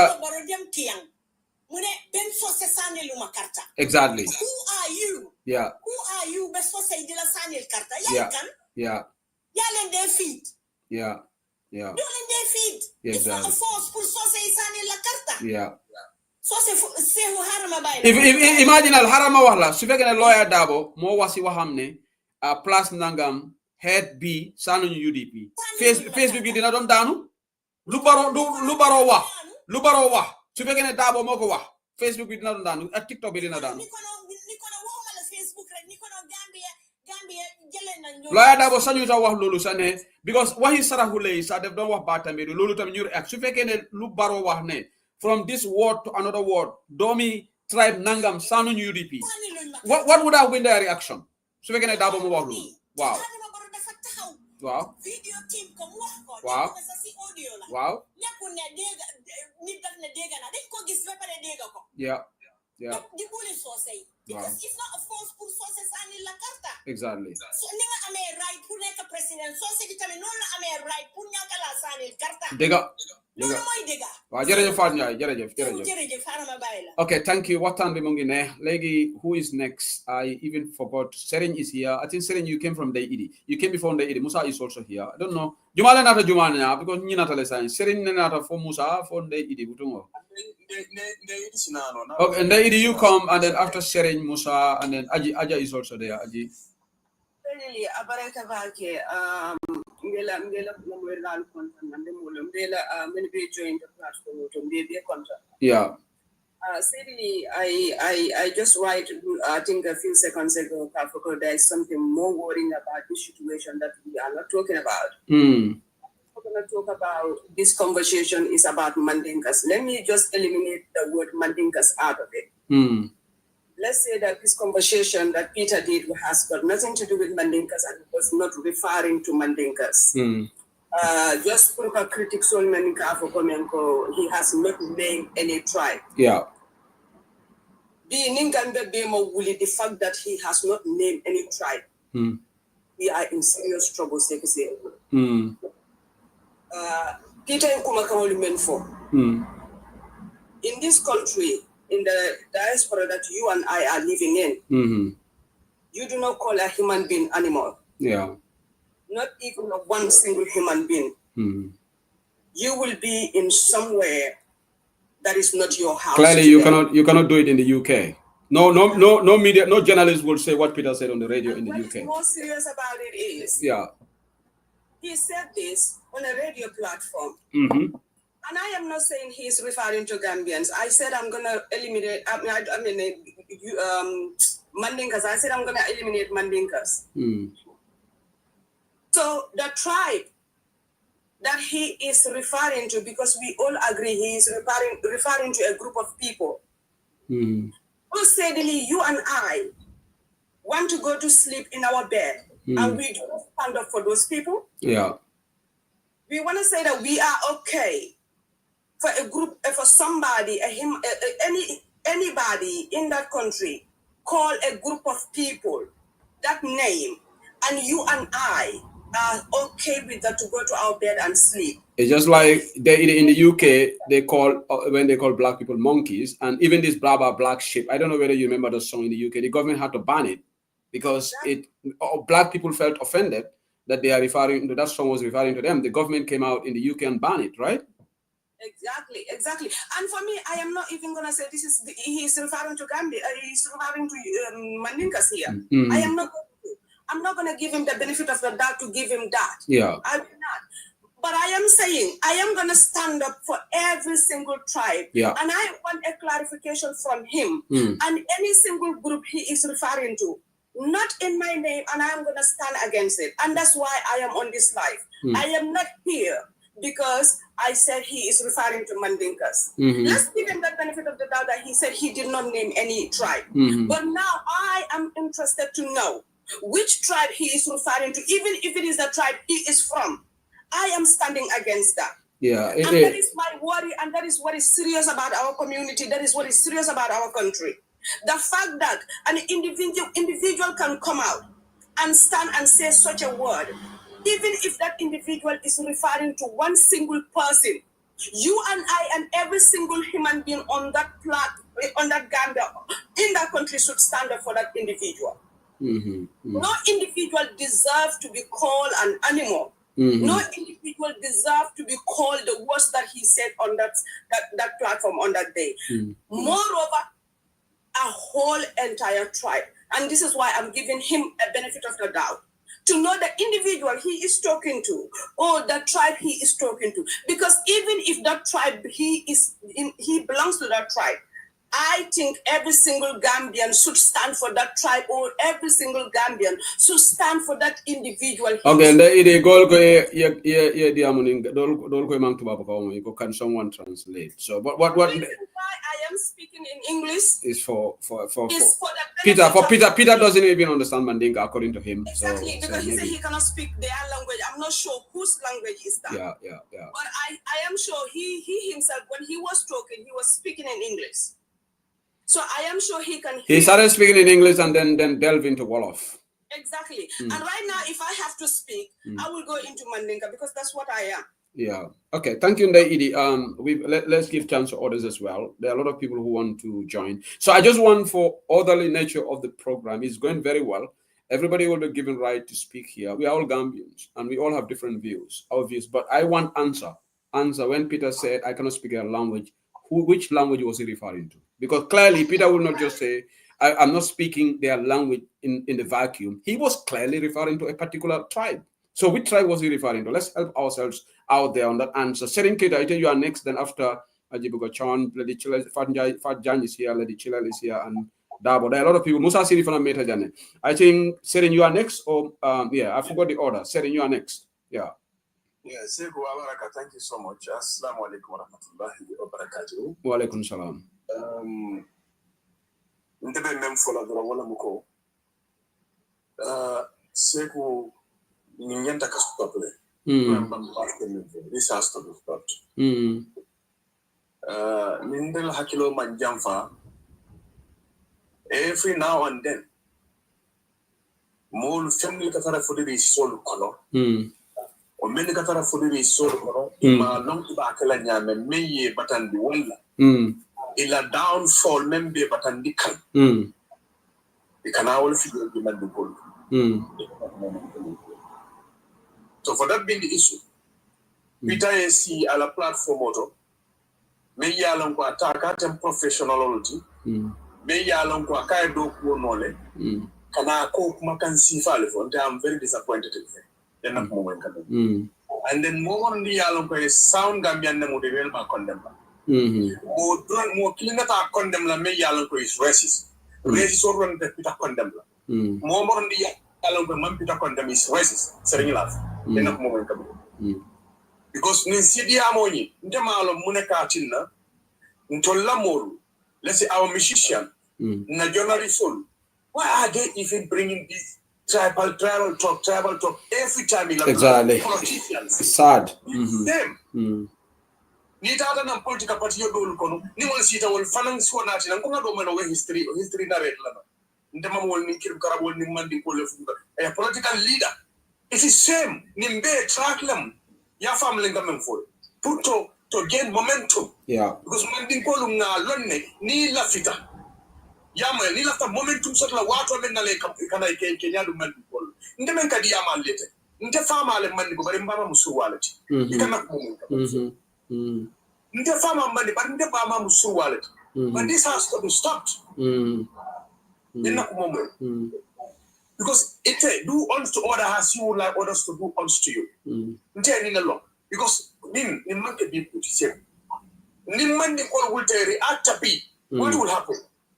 Anarchy. What will happen?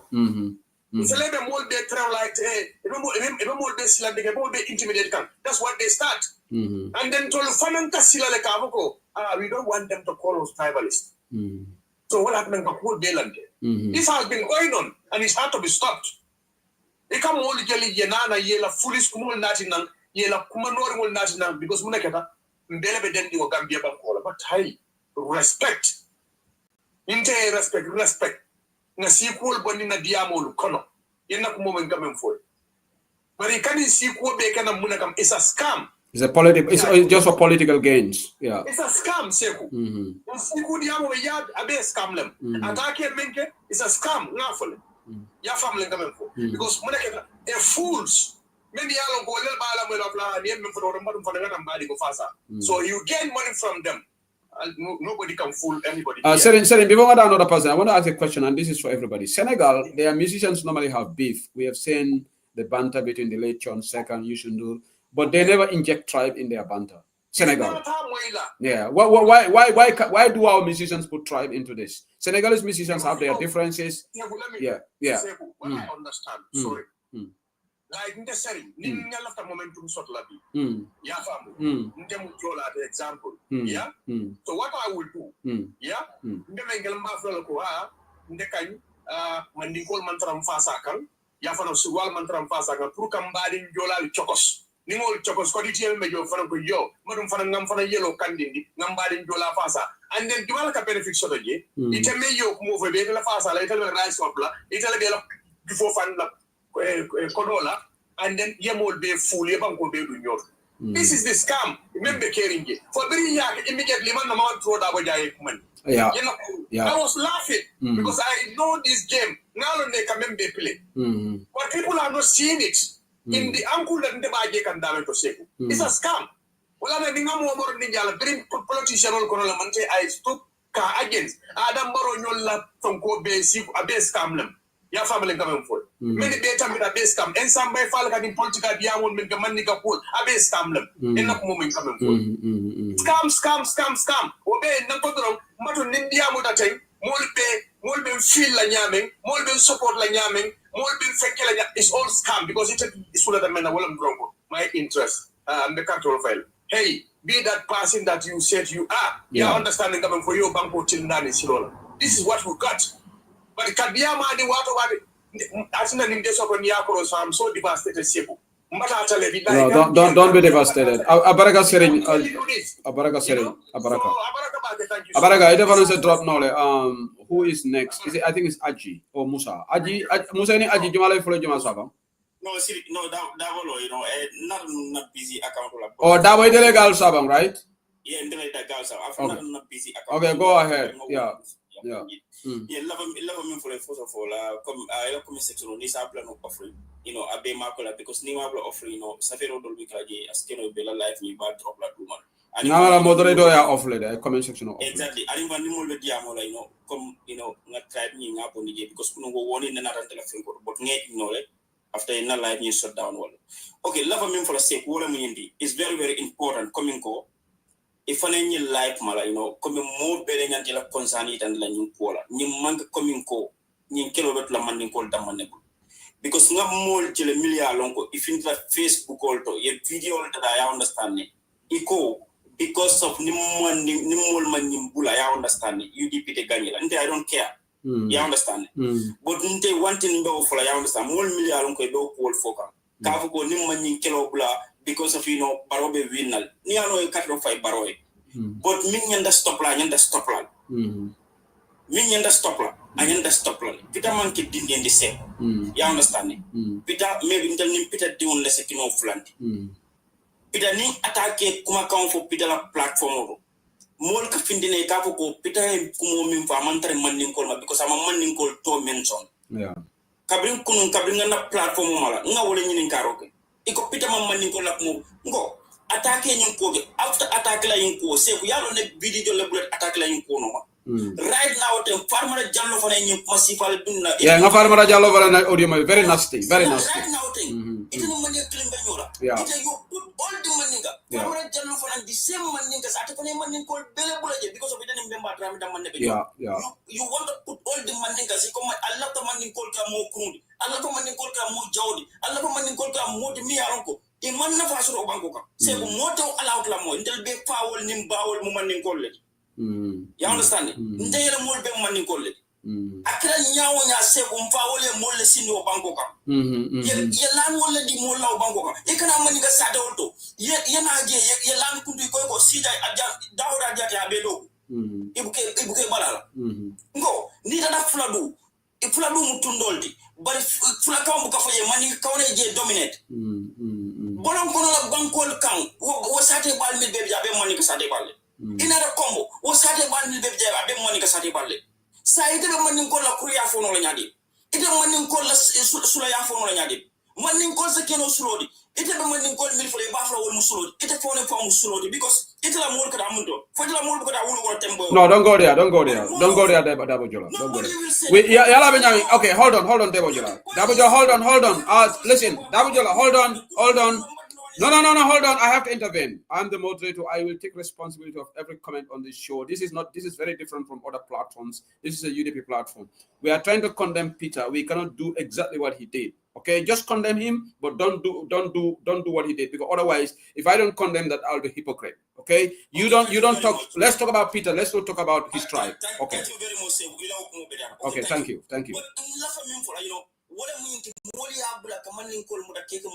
Yeah. Yeah.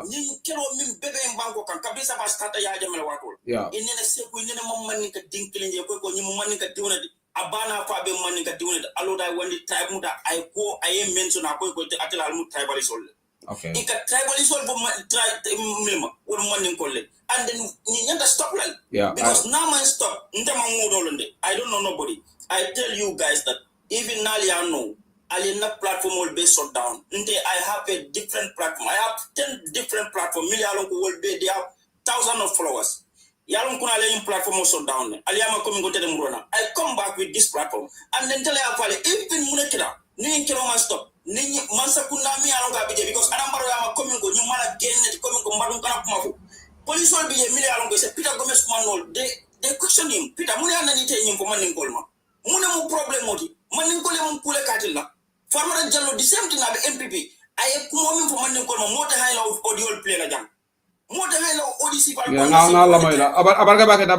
to I have let me just how many minutes I got before the show ends. I just want to be mindful of time here. I think an hour to go, so at least Mojama said I'm not within an hour. So thank you so much, Dabo Jola. So who is next? Is it Musa before we go to Aji, then Farjan, Lady Chilel? Yeah. Okay, Ibe Chancellor Musola. Okay, Aji, you come next and after Farjan. Hello, assalamu alaikum. Wa alaikum salam. Wow, fay naa la. Man nak maa ngi jégalu ndax defi tribalism yi dama si dee bugg a wax. Maa ngi tuub sax. ci yàlla mi nga xamante ne moo ñu dundal ñun ñëpp. Ndax lii dafa doon loo xamante ne siiw. lu garaaw la te Gambian si. nañ leen xam ne bés dina jot dinañu takka dugal ñu suñ bàmmeel te suñ ñoo laaj dëgg rek lañu war a wax waaw loolu dëgg la wante man nag doomi olof piir laa waaye nag Touré laa sant te xam naa ne sama maam de Mandinka la jógee woon dimbali ji xeex Sénégal bi ñëw si biir Gambie kon nag man xëj na laal naa si soos waaw waaye li ma wax mooy nañ leen ñu bàyyi tooñ ndax gis nga digga soo ko aate doo jël ki toon jox ko digga loolu du mun a aate digga danga jël ku toon ne ko yaa toon ak ku mun di doon su dee koo gën a bugga la sax waaw man tey su UDP tooñee UDP ñëpp xam nañ ne man UDP rek laa bugga waaw dama dee génn ne suma waa pati ñoo tooñ dañ leen jéggalu waaw waaye attaque dafa tooñ kañ attaque tey esti su génnoon wax li Gambia ngeen daanu nañ leen waxante digga waaw yàlla digga rek la bugga su esti génnoon tey wax lu tuuti ñëpp a ngi gën wala wax bu jim si olof yi dina doon dañ leen waxante digga attaque leen def noonu oncle Peter daf ko waroon a jël loolu mu digg ko waaw interview boobu daf ko waroon a génnee gis nga nit soo doonee kilifa lii dafa indi woon benn di ka xeex ba ay Rwanda nañ leen bàyyi suñ xel ñu bàyyi lu ñoo tooga nii gis nga lii suñ ko stoput juuxu dina jóg fuñ ko fogewu ñu nen ñooy toog di jooy fekk is too late nit dangaa wax dëgg te yàlla mu tax man doomu aadama duma taxaw tel attaque moo tooñ parce que doo dem yow yaa nit ki yéen a ngi nekk si benn métier kooku xeetam bi moo ëppa Gambia si luñ wax su amee ñu ko faral nekkul ne benn xeet rek ko faral est-ce que olof yi dañ ko bugga xeet yëpp a ko bugga léegi yow doo dem nga naan waaw de ñii dafa am ñii ñu ñoo faral ñii kuñ faral loolu waru koo mention Uncle Peter, you're so many amnula saga. Nila saga, warun la saga, diga I couldn't man wahuma ken sago mako dogo malare yala bugado. Dema dega Omar Wali more def criticize his line of questioning. Sisla Jadama bindana why mu binda dara lo xamne muy react bemo alcoholism something like that which I condemn waroko wax lolu. But apart from that hidna amna audio yi gena deguma ken saga Peter face TikTok bi man deguma ko de xam nga ñene nga nga to li nga wax moy mu ne dafa am ñu ko call diko saga legi yow su fekke dafa am ñu la saga lan motax Uncle Peter mu wara dem diko categorize ben groupe no it's not fair dafa wara tontu ñuko saga rek mu em fa ko saga nga wara tontu parce que gis nga nit et bu nekk mo am ñoo xamantene ñu leen neex la ñoo def exactly nañ waxante dëgga legi yow su la ñoo saga lan motax nga pousse ko ben xet est-ce que ñeneen sa ñëw saga la pour affaire bi gëna jóg ba pare yow Uncle yow journaliste bi nga nekk America fii ACU am na crime bu fi amoon bu yàggul nii yenn xale lañ rey am benn borom télé taxaw di bulli xale yooyu day gis nga léppam la ñaaka exactly ñoom du ko xam nañ xëy na suñoo xool news bi dina xam ki maa wax ñaata millions of dollars la luus famille ñooñu yëpp la tey ngir bulli la def bulli comme lu Peter def nii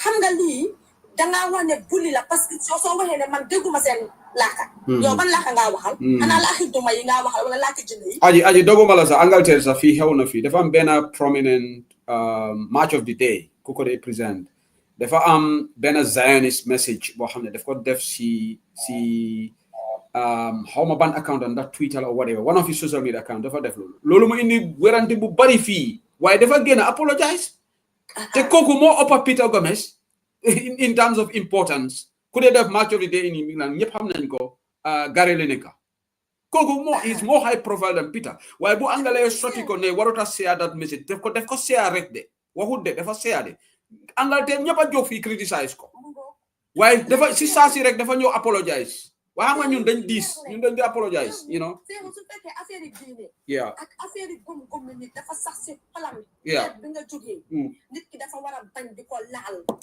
yaa ngi dégg léegi yow laal nga askan boobu jóg ne la daf leen naxari gënal nga apologize yow su fekkee ne jaama nga bugga gënal nga ne maa ngay jégalu parce que yow dooto tiim ay nit nga di leen oyee golo léegi moom golo yow su fekkee ñu ko saaga sa lañ ko saaga moom waroon naa doon kilifa bu mu sëg ba di oyee ñu golo exactly lan moo tax ka xale yooyu saaga ko moom kilifa bu tool ni moom mu ñëw naan golo yi kon moom ban askan la moo oyee golo ak yan nit la moo oyee golo xanaa mu ñëw leeral loolu dëgga rek la Uncle Peter dafa tooñ wax leen ko dëgga gis nga man bugguma dee wax yenn yi parce que li daf indi fitna si dëkka yéen a ngi tooñ xeeti jàmbur yéen a ngi buli xeeti jàmbur te bii du benn yoon bii du ñaari yoon am nañu koo def ñun ñëpp li ngeen a def ni stop leen ko parce que su yàggee doo leen ko mun a stop am na suma benn xarit bu ma doon wane dëgga sosé yi mun nañ muñ dega really waaye ñeneen ñi ñu ne we are sensitive ñeneen ñi ñu ne ñun lu nekk ñu ton parce que Gambia ñëpp benn lañ waaye bàyyi leen toon xeeti jàmbur bi yéen lan la yéen ba jaama ngeen nekk dis buli bi dafa yàgga Adama Barrow su doon kilifa dafa génn mu xam ne lii mun naa taal dëkka mu joxe statement moom mu ngi ko enjoy muy olof waaye Adama Barrow du ko def because mu ngi gis ne su bulli bi jógee dañoo frame ko benn parti mooy UDP political gain la bëgg si loolu exactly waaye yéen gisu leen loolu yéen a ngi toog di bulli xeeti jaamu ngeen fa ne di ngeen si am jaama jërëjëf Aji danga wrong génnal nga apologize Seeku thank you so much thank you Aji okay jërëjëf Fat Diagne bismillah waaw asalaamaaleykum wa rahmatullah waaleykum salaam wa rahmatullah Seeku jërëjëf ci li nga ma pik waaye dama bëgg nga wax sa moderator yi ñu bàyyi bias nañ bàyyi di ma mute suma force account bi laa duggee ñu mute ko gis nga su fekkee dañ bëgg a waxtaanee affaire yi Gambia ak Fat Diagne nu mun a mel laa wax de ak nu mun a mel am na yoo xam ne war nañ koo bàyyi di ko def because man soo gisee man ma dee bëgg a ñëw du toog sa si suuf yeneen dama dee toog si parenté bi sa di seetaan sa plateforme because xam naa how diverse you are yéen maa ngi ko wax suma live bi si tudd man yow xooluloo ma man rek nga nga ne waaw because Fadja wax na lii nii ak nii déedéet yow nit daf maa wax dara sax nga taxaw si biir live mayuloo ko dara nga ne ko ne lii nekkul yoon may leen ko moom mu wax su ma ba pare te su ma weelu jaadul nga fil ne wala nga fil ne nekkul yoon yow dang dee bañ ba tudda si suuf loolu moo tax déema maa ko wax suma live ne suñ amee 10 people yoo xam ne ñoo nekk UDP mel ni yow changes bu bari dina am because tey man dëgg la mun naa def wrong I'm not perfect waaye ku nekk dee juum sax ñun ñëpp a dee juum I'm not perfect te di nga ma déglu waaye ñoom dañoo choose to saaga nit ñi léegi nii yaa fi wax dara loo xam ne ànduma yow nga ne Omar Wali daf ko criticize which is okay man boobu tamit man Omar waxuma si moom dara di Omar suma waay la te su ma bëggee wax ak Omar dama ko xool si suuf wax ak moom ba pare kenn dégg ko ba tudda fi turi Omar Wali si benn plateforme nga ne Omar ak kii nga gis waaye ñeneen def nañ ko seexu te mu si internet bi seen nañ si ñu ko post ñeneen ñi def nañ vidéo ñeneen ñi wax nañ te gis nga Daba Jula moo la fi wax ne closal sa comment section bi ñu maa saaga rek dëgg la ñu maa wax naan ma danga nit lii danga nit nii danga nit pour am sexe sa bàyyi nii waaw loolu xaaral Fadja xaaral ma comment xaaral rek non am na lu ma bëgg a leeral hold on dina la bàyyi may la rek ñaan naa la dina la bàyyi non déglu ma rek Fadja ok Fadja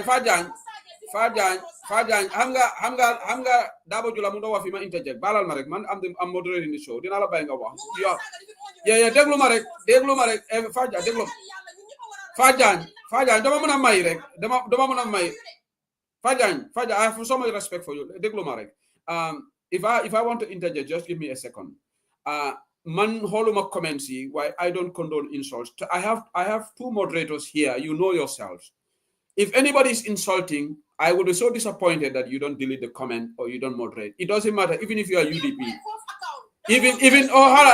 Let me finish. Fajaj, Haral Majehal. Moderators, you need to come here. Fajaj, I'm going to address this issue.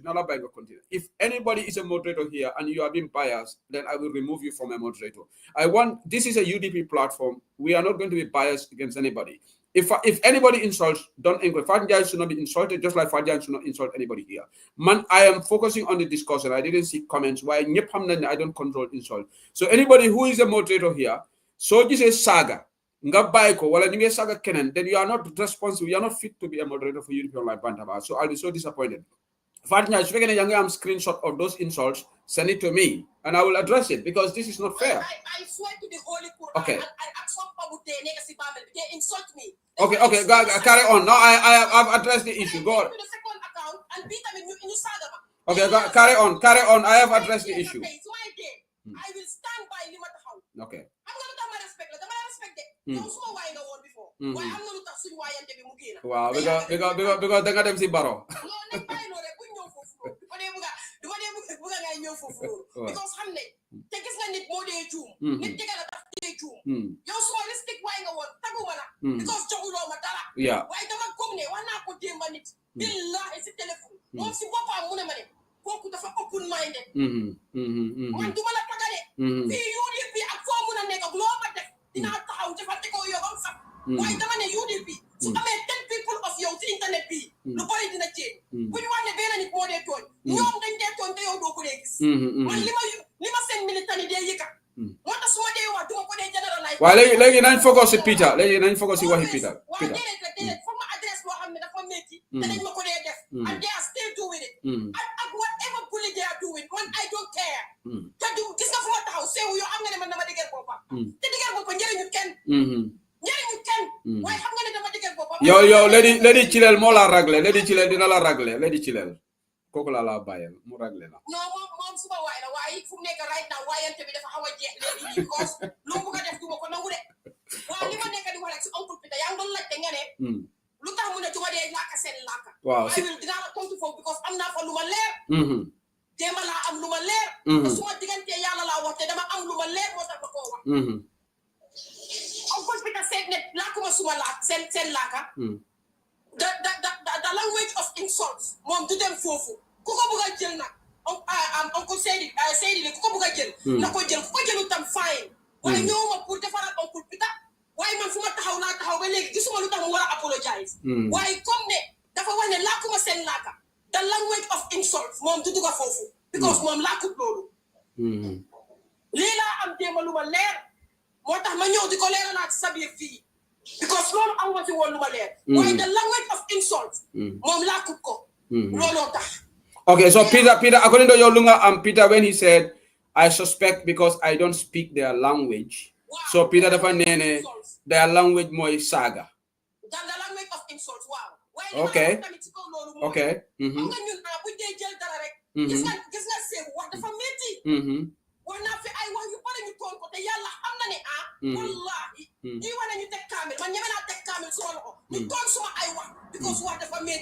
Gis nga soo bëggee translate straight olof ak soose da ngaa jaxase lu bari nga bëgg a translate soose ak olof nga jaxase lu bari nga bëgg a translate English ak soose nga jaxase lu bari mu upside down. Okay, Fanjai, balama 1 second ma interject fi man I have studied English up to university jangana. Okay, te deki Angleterre la deka. No, de haral Angleterre fi la Anglais sampa ba. Angleterre we are English so deka in Queen's language or King's language fi la nek. Peter is a highly educated person. Peter defatenga angalebu set. If I want to say language of insults, there is a difference between their language and language of insults. No, I'm just commenting. Faja, hold on. I'm commenting. Angale you bari fi, angale ter, I don't speak language of insults, but if you make it vague, I don't speak their language. There is referring to people. Okay? So language of insults, amna. He didn't say I don't speak language. Yeah. You don't have to be guilty of sabute. You don't have to operate. Uncle Peter. Yeah. Exactly. I understand that. Yeah.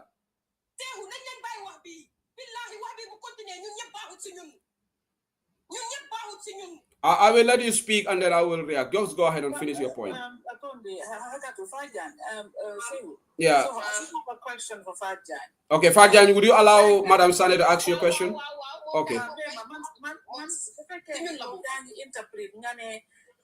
Peter Wahude, mom language of insult like interfere. That not a mom would mention it. No, I go I gong. Exactly. Why this is saga? You tamit nak sister Sane balamanak. This is Jana. Fi ko tafi waxon sa parents mais rek man suñ mako waxon daf la metti Sane na la me nga continuer sa question bi suñ la ko waxon daf la metti ñu wax ko wala kula ko nga faé ko daf la metti amna yo xamne man wallahi duma ko nangu bu ma dé sa duma ko nangu ki borom njabot la mu am family lu tax mom du wax amna nit amna xol amut xoli air ñun li lañ wara understand. Okay, legi by Madam interject then we will also add to this. Yeah. Understanding we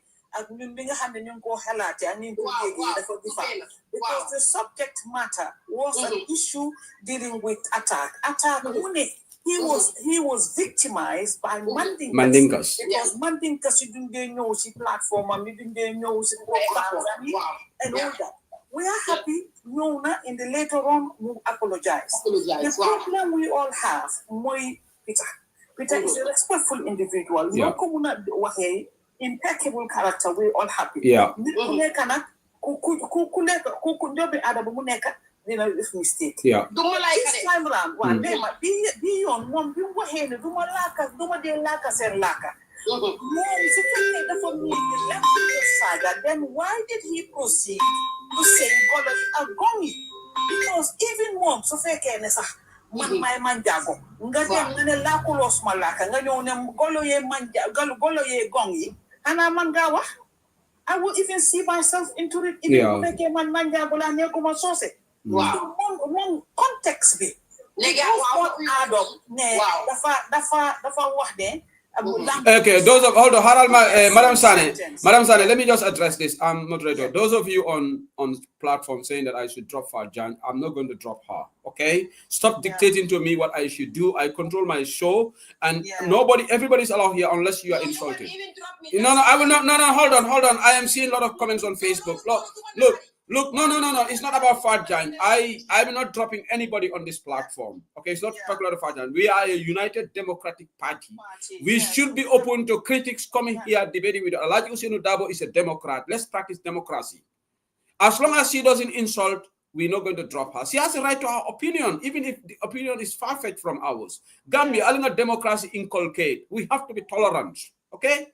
And he's good, okay. And in fact, yeah. Stop muting me. Moderator, stop muting me. If you call yourself Democrat, United Democratic ngeen wax de. If you call yourself Democrat, ku mel ni man ak nu ma mun a ñëwee si yéen am na noo leen mun a ñëwee. Man nekkuma nag te nekkuma mbaam am na. Waa Faa Jaay man tontu naa la loolu war na laa doy nag. Sehu tontu naa la loolu dafa la war a doy. Yeah.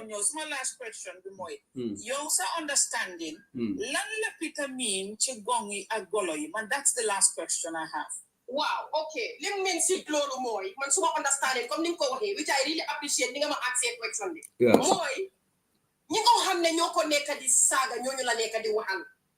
Okay. Waxut kenn koo xam ne te lu ma leer laa si am waxut kenn koo xam ne nekkul di ko saaga te kii ñu ko saaga yëpp laa la wax de ñi ma gis tigi ko tam yëpp mun na leen di jur bu doon béy ci at loo leen. Okay, thank you for your question, Madam Sane. Fadja, let me do a follow-up question. Fadja, dina nangu ne ñun yëpp xam nañ ne saaga Islam jullit ñun yëpp most of us are jullit ñu nekk si panel bi foog naa ñun yëpp jullit lañ. Whether they're going to Muslim or Christian, saga is not accepted in the Bible, it's not accepted in the Holy Quran, okay? And Fadja, you nekk si politics bi, you nekk si public media bi, public figure, we have all been insulted. I give you an example, man, Lamin Jaite nekon man tam am na family, am na ay dom. Yeah. Lamin Jaite daf ma daan saga fi si affaire Rohey Malick Lowe. Waaw dama ko daan gis.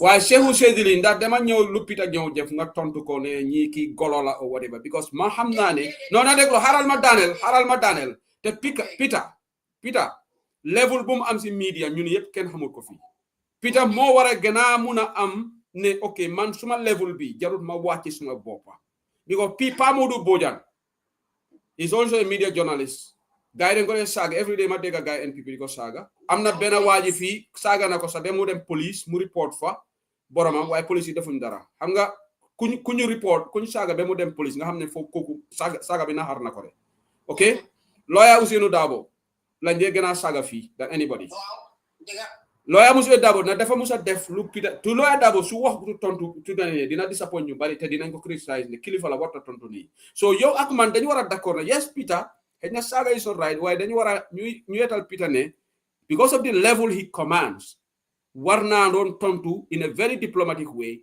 because moom ak ñi nekkuñ di same level d'accord nga ndax d'accord loo waaw understand naa li nga bëgg a wax léegi why not kon xam nga yow understanding bi nga am ak ñi nga waxee man su fekkee ne man aw ma si benn problème su fekkee ne ñii ñoo war yëpp di against Uncle Peter di wax lu nekk wax bu dul waxu dina ñu ko wax su fekkee ne yow di seen understanding bi am yow boobu nga am wallahi wax du egsi fii dañ kon dem ñi nga xam ne ñoo taxaw di saaga góor gi yow kii dafa am ñu ko bëgg a even moom wax bi su fekkee daf ko téye noppee ko toggee ko sax ay njabootam daf leen di métti ak ay famille xam nga ñii lu ñoo dunda everyday and life bu ñoo def nii xam nga ñoom lu ñoo dunda everyday ak njabootam bi man aw ma si problème nit mu rong ñu ne ko dafa rong waaye man dama gisul ban rong la Uncle Peter def non Fadja you're not answering my question mane su fekkee ne yow Peter ñun su fekkee ne Peter boo xam ne moo ñu ëpp si media ñun mun nañu muñ dundee tontu te ñun tamit ji nga saaga la saaga si yeesam atami yëpp mu nekk si media bi ban bés la mu sa ñëw génn def lu mel nii okay Hara Fadja that makes it more interesting this is the first time Peter Gomez is coming on the criticism boom started gonna okay I think no Haral Fadja because ñeneen ñi tan dinañ Fadja ñeneen ñi dinañ ñu wax Fadja lii moo war a tas sami waaw non Haral ma daaneel fii rek lii moo war a tas sax mu ignore lii because Peter has always been praised nga am first time under attack ñun min nañ ko everyday ñu ñoo xas yow everyday ñu xas la keneen ak keneen ñu xas ko ñoom juka everyday ñu saaga leen te su fekkee ne yow benn yoon bi rek lañ saaga foog naa yow yaa war a gën a muñ dan os fooguloo waaw léegi xaaral ma wax la li ma la proverbe bi nii gis nga olof Njaay dafa ni xaw ma naka laa ko waxee si soose yi génne nañ ma suma mbokki soose ñee bokkatu non kenn mënul laa génn si soose yi waaw ok léegi xam nga man ñu bari xamuñ woon ne sax man soose ma jur seexu ñi ma xam am na ñuy seetaan bi suma yaay olof déggu ko suma yaay bu waxee da nga xam ne kii déggu su buggee wax olof di nga ree ba daanu déggu olof Njaay dafa ne loo gis mu tax rek lu tax a tax te loolu moo tax mu tax am na lu tax bem ko tiliga bem tontugaa yi dañ ko nangul dañ ko nangul benn yoon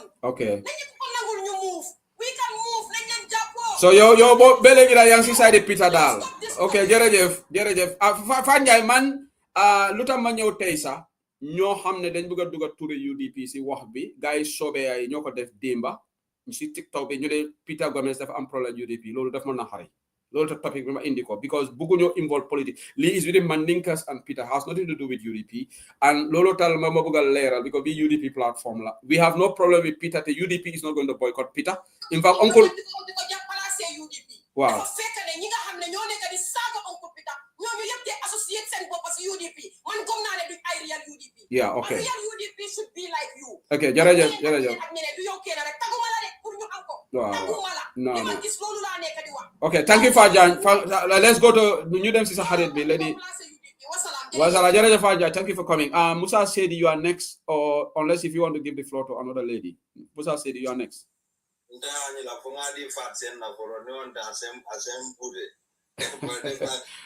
Fasen diam dale nun de foni lafta floor dia adiam dale nun follow ke ha sedli elani programme ko mayata bage bari ntanga observation kilena dede I know you are a very responsible person and we have a platform auto you get a platform of control just last week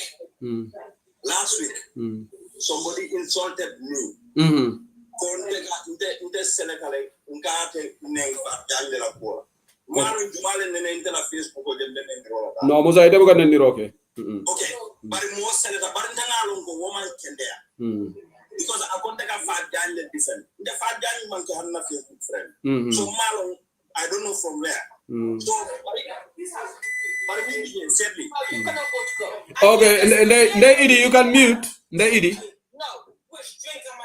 Mbare nga mute atini dini ngolebe. Okay. So sadly, maybe you're wrong. In program Sifa, this is a very, very sensitive program. Yeah. And Gambia, itariata bake kakulta ke connect. UDP mu party le demi alongo suwo. Na findira da molka for. Next time te feni bakela. Maybe you go to your private because honey sign. Modul ba jela ko ite natale pour danko wrong to maintain peace but modul ba apologize la exactly okay so bari lafta min fam folaja nte biring pitay nyinke bira keta ngana Facebook o malale itamante ki but janimbo kena follow I engage some people Gambia elderly people Namo fango ki Peter Kane. I have Peter's number. Parinka ko, please. Abe tembo min don tata call la. Ko bari itemu kebale te andu kule be na tema. Ko ala fay ko. Na dani. He's a legend. Please celebrate Peter. Yeah. Please celebrate Peter. Ko bari I mistake ko leke. You see, I'm not a Mandinka. Either you are fuller. The issue is Billahi, wallahi, tallahi, Mandinkolu, Maluben Kolanyadi there. Itimino diata back. They are very peasant. Yeah. Very, very peasant. Yeah. Kuluka Kela and then they bury it, they can't move forward. Amankeko is silatal, these are majority. Amankeko is silatale. So in Teruminu Longo, Mbenga Lone. Our tribe, tribe in commanding call attack and I come after my own tribe. Yeah, understand me. Peter the son and I mistake call a cat. Coming for Daniel for Yamama came Malaikos. And he's a very respectful figure. I mistake him. Yeah, Peter named Larry sees a program on damage. Peter would have made this damage on that day. But I have a Larry family. I can be Larry. In fact, I come for Yanni Larry family disagree because Larry left all no cry apologize, but Peter doesn't want. Lalonga come fatally because more do they more fire. But I think I would do it. Peter Yanka mean do it. Peter mu kebale. Peter mu legendary. Una tina ntelu. Na molu nibe palaso nibe kebaya kan nombro ila ending katinya. We were all celebrating. Exactly. Tala alamane mani cover kelai.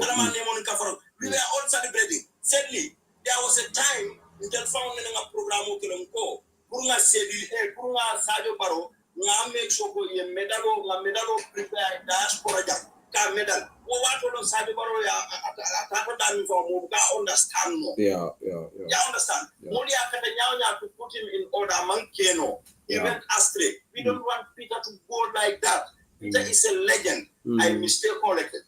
You see, the interviewer and in the interviewing, Peter member interviewing Nanu as a attack stop no more be understandable attack amount with tribalism come. He was frustrated, but the articulation of Kelano Yami Amawale Keno. So he just went straight. I call him Bettina. But when he came out, I apologizing to you see, Hadamadingo, Allah found me, Hadamadingo, that I have Buyanyami. You cannot call that as an animal. No matter how they Imam Fendofo. But by calling a Hadamadingo Bronco is a wild animal. What the matter, Mawela Polotinebule. So, we want to move on with Peter. We want to celebrate Peter. We want to listen to Peter. We want to see our Peter's program. And do Tonya, Ndema Kudo Moe Peter. Ndema Moe Molanu. Okay, Musa Amado, Mukalagamo engine, lot of more dole address. I really hate this. Somebody is accusing me on Bantaba, on Johnny Boyo.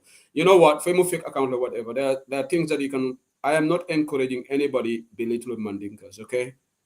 And look, where I moderate my show, I am not encouraging Fat Jan, but the most popular view for Jan. This is a democratic platform. If that annoys you guys, please leave the space. And if you make that comment like that, I'm going to block you on Bantaba. I don't care who you are. You can call me a hypocrite. You can call me the biggest hypocrite. I'm used to that. I told Gambiano Dolo, problem. If people don't do things your way, you start calling those people names. So allow your attitude, Sifal Bula. I brought you can go and open your own life and do a show and run it. Why you want to dictate to say who said it, how I run my? Nobody is going to dictate to me on Bantaba how I run my show. And if you make this comment again, I'm going to block you here for good. Stop this disrespectful comments here.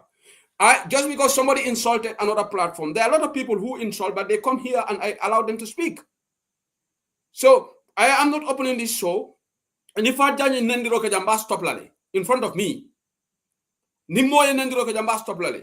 I am not scared of her. She's not scared of me. But I am not going to tolerate your dictatorial tendencies on Bantaba, whoever you are. Some of you are very annoying. Musa, carry on. Okay, yellow reason you don't have to use UDP Bantaba. Because the honey program me back. Some people will call Peter, if I feel like UDP call boycott. And do mean that suffer like you are not friend to only UDP people. You understand? So never mean for that because Peter. No. Musa, I love that I respond. Yalla Musa Benyame. Sometimes we have to be angry. Say who said it be. Even I forgot to say who said Libanta by Buffalo UDP Ngolo. Yeah. I'm a brand name in UDP. So even when I go say who said it, they will say it's UDP. I understand. So it's better because new platform on get civic education on the you understand? What will be wrong is if I condone people to insult people on Bantaba, which I even stopped when Dabo Jula wanted to say some things about Peter La tribe. Now stop it. I'm very responsible. Okay? Sure, but yalo ite Musa bi. Ite ni dia mo da foi da UDP TV mu de ka follow UDP ngol la Musa si. So me sanna wala me o beni ko mba dunna le doro. Yeah, no so wala doro. But ngela point understanding. Okay. Yeah. Just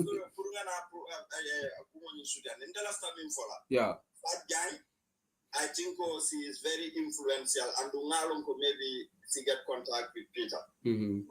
But then I also faced I attend the Peter and mistake let's see talk to Peter. I attend the Peter Lako. To apologize. If you do wrong and you apologize, you become very happy. Yeah. You know, it can happy. Let Peter and I apologize and I apologize more now be move on. UDP, every responsible person will not go against Peter. And Peter criticized them. Yeah. And Peter should get a thick skin because Peter, I programmed the Kumas Mia Longo in the music industry. Yeah. Mrs. Yano Dolbe, Mimula problem. I think they need to go and work on themselves. Yeah. You don't need a football, okay? You want to go to a certain level. You have to go and train. Music of Fanambe Walen Yama. So never follow Peter Eko. But Daniel Alakan Kilaka. Nobody want to insult Peter. Peter is a legend. Nga respect le. Lafita me not wrong. I think it wrong. I apologize in case. I offend him like let him apologize. Simple. Abaraka. Okay, thank you so much, Barakabak Musa. Mel Dadajang, because of time factor, I have literally, let me just say, 35 minutes to go now. I should leave. I have an appointment at 5 p.m. UK. I need to wrap up this show. The remaining people, if you can be factor on that time, because I demodo tala right now. I'm going to end the show. So, Malo Jumalo next year. Alenyo Saba Nyamin. Lady Chilel Ning, Madam Sani, you want to follow Nata? Okay, Lady Chilel. Ibe Gambia le foi muranang Switzerland. Okay, welcome back. Thank you, Sehu. Gambia la kolea wole murune nankori. Gambia kai adisa joining. Sama ibora samala. You don't want to be on the poto. In the poto. Everywhere is floating. Okay, welcome to the show. Thank you. Sehu, with the amol be la moekane. The point of view is Uncle Peter. Okoloku abe Mandinka le rifakan, because if you say those people and the subject about Munna was about tribe, and it was exactly about Mandinkas, and he left the Diamula on that issue, and you call them those people, you are just referring to the Mandinkas still, because in the context, Mandinka kacha kule bekirin. There is no excuse about that. And nga moile ibafo Uncle Peter alfalem bari Uncle Peter nyantalon na le fanan ko Mandinka alfale be kono dindi wodindi mbediamu kanjang ite se hunte wo sane wo mobe alfale ndolbe mo alfale in own right wo fana ye alfale soto wo ye dingol le soto ye mamari ngol le soto ye mumuri ngol le soto ni Mandinka ya ni Mandinka killing neng ye Mandinka alfale neng ye group le neng exactly ma fo ko mbe se ulema on be chilen le ma bari ye Mandinka belefo alfale ben tol fana mbudu se unte manke Mandinka di ndemu fama mu fuloti bari mama mu Mandinka ti alfale mamol bijele Mandinka le mu ite alfale imamari wole bije tulumutol nin cool wole bije so if Peter is also alpha I alpha group do le fanan neng wol nyanta wole lonna so Peter nyanta la finti ay Mandinka ne nyami I finti ako but let me tell you ako I mean called language of insults. What is your opinion on that? I mean that language and those group or those people is not the same. But again, I don't know whether Farjan is listening. Is it not ironical? If you are talking about a group of people or a certain thing, like this is an actual like language, if I follow that language, not those languages. Yeah, if I don't speak the language of insults, right? Yeah, I don't speak that language. But I'm not talking to those people. Yeah, that. In fact, you are right. And that language, not that there. Language, you cannot see their language. Yeah. So there is the difference. Yeah, there's a difference. In the grammatically, there's a difference. Yeah. Grammatical difference. No, you are spot on. You are spot on. These two are two different things. Yeah. That language and those people. Yeah, their language and that language are two different. So he needs to come out and say, oh, sorry, I'm not talking about those people. I'm talking about this group of people who are insulting me. I was talking about those people. No, Chileli, you have actually nailed it, because Menekeda, if Peter was talking about the language of insults, Peter would not even then go and insult and say, "Go up Dubai egg," because your son don't speak their language. Then the contradicts about Pangane. Wow, Golo Dubai egg, because Lolo Hastela is not Golo. Yeah, the people you referring to, you calling them Golo, not the language. Duma waha ni laka laki Golo. Duma waha I Golo. You see, so it's two different things. You have bokut, nyari affair you bokut. What all that we expect from him is to come out and say, this was a slip of the tongue. Kune karaf de jum. Yeah. You need nitline. Yeah. Unyo mugen at sakapare sehu to tell you how tolerant the Mandinkas are. Since Ninketa, if you check on the Facebook and everywhere, the diversity kaje Mandinka jamal bije fa iba fasa kaneko a mistake tala and still those people are Mandinkas, you know. Yeah, some Mandinkas are even suggesting that this should not be a problem. This should not be a problem. Our people are overreacting. Yeah. The Mandinkas are so tolerant. Yeah. Wadam manyanta to wasala le nunga ifinta afoko nga Mandinko to nyine nga nyimfola manyang I think this thing is so scary. Anybody to be kono trying to condone. Sorry, Ibrahima Tungo Marina go ide mu fuloleti from Perseverance Street or Lancaster. So Ibrahima te mu nyani Lansara digo. Tungo yelone de. You know. Fajan ko sa affaire bi def ko jahal. Yo aw malumo hangu mayo suma pare nala call ma pula dera place yo. Infonsi di amu nyindindu we. You know say no Fajan ko yalo ne ko abe balangol la rek barate yalo yala me ngara Fajan la. I didn't do telephone tema in defense of Peter. So amala fika muruko ma bugu da telu ko ay mo xamna ne Peter lum def di correct. Ha ay alo no ko Peter be ngi amon ko bar because duga na be pare bugu da delu gannaaw. Wala kala Fajan la.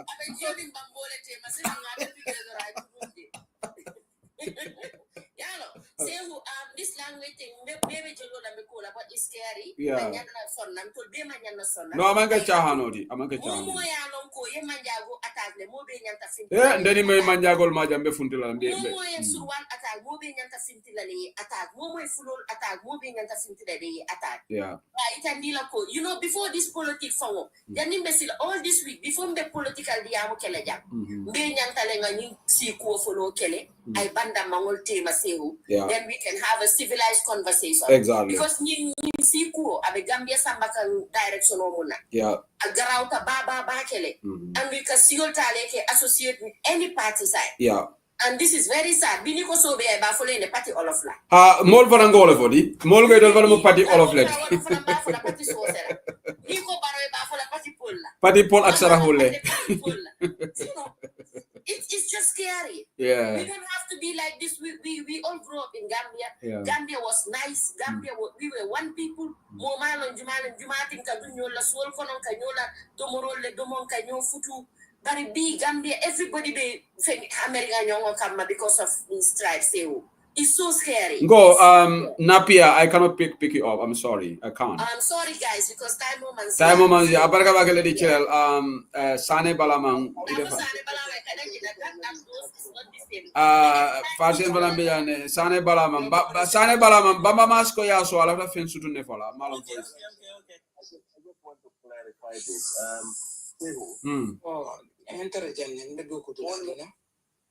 Jumala wodi? Sorry. Menka be do good la Jumala wodi? No, it's okay. You can, yeah. You can talk. No, but Ibe do good la go ahead. Bamba chance la go ahead, madam. Malo madam. No, it's okay. Abla idea. Assalamu alaikum. Mbeyandro madam Nyas. Madam Nyas iba nyadi.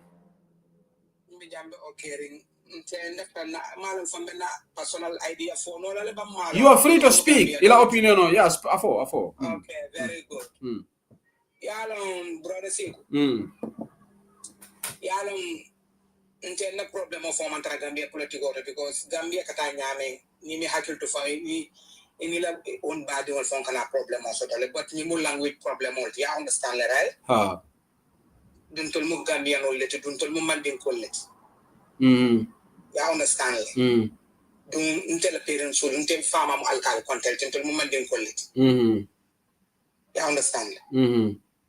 Ndafta min fala wala ya mulu jele fon ne mulu ya mo jele mo le kaso mo nyaka dum mo. Ya ge ila porda hani sino na nya dum ke la porda. Ni ma wuli ya kala fojan ni be fala hani fata ila baade ko ta setu ila wala be tolu kan ko Mandinka. Nyanta o bondi lan kan. Ya understand le. Adia tan mi ya ko ya tan mi Gambia mo Mandinka sata wala mo tonya. Gambia wange Mandinka sata wotide. Umfo Gambia Mandinka sate wala Gambia Mandinka le siata ji please. Bari Gambia mange Mandinka sate woti. Madam. Okay, go ahead. But yalon defanan mbe rectify la le. Afoko Gambia no Mandinka yo nyanto sort of Gambia but problem odi. Hani political problem mo mbe le ken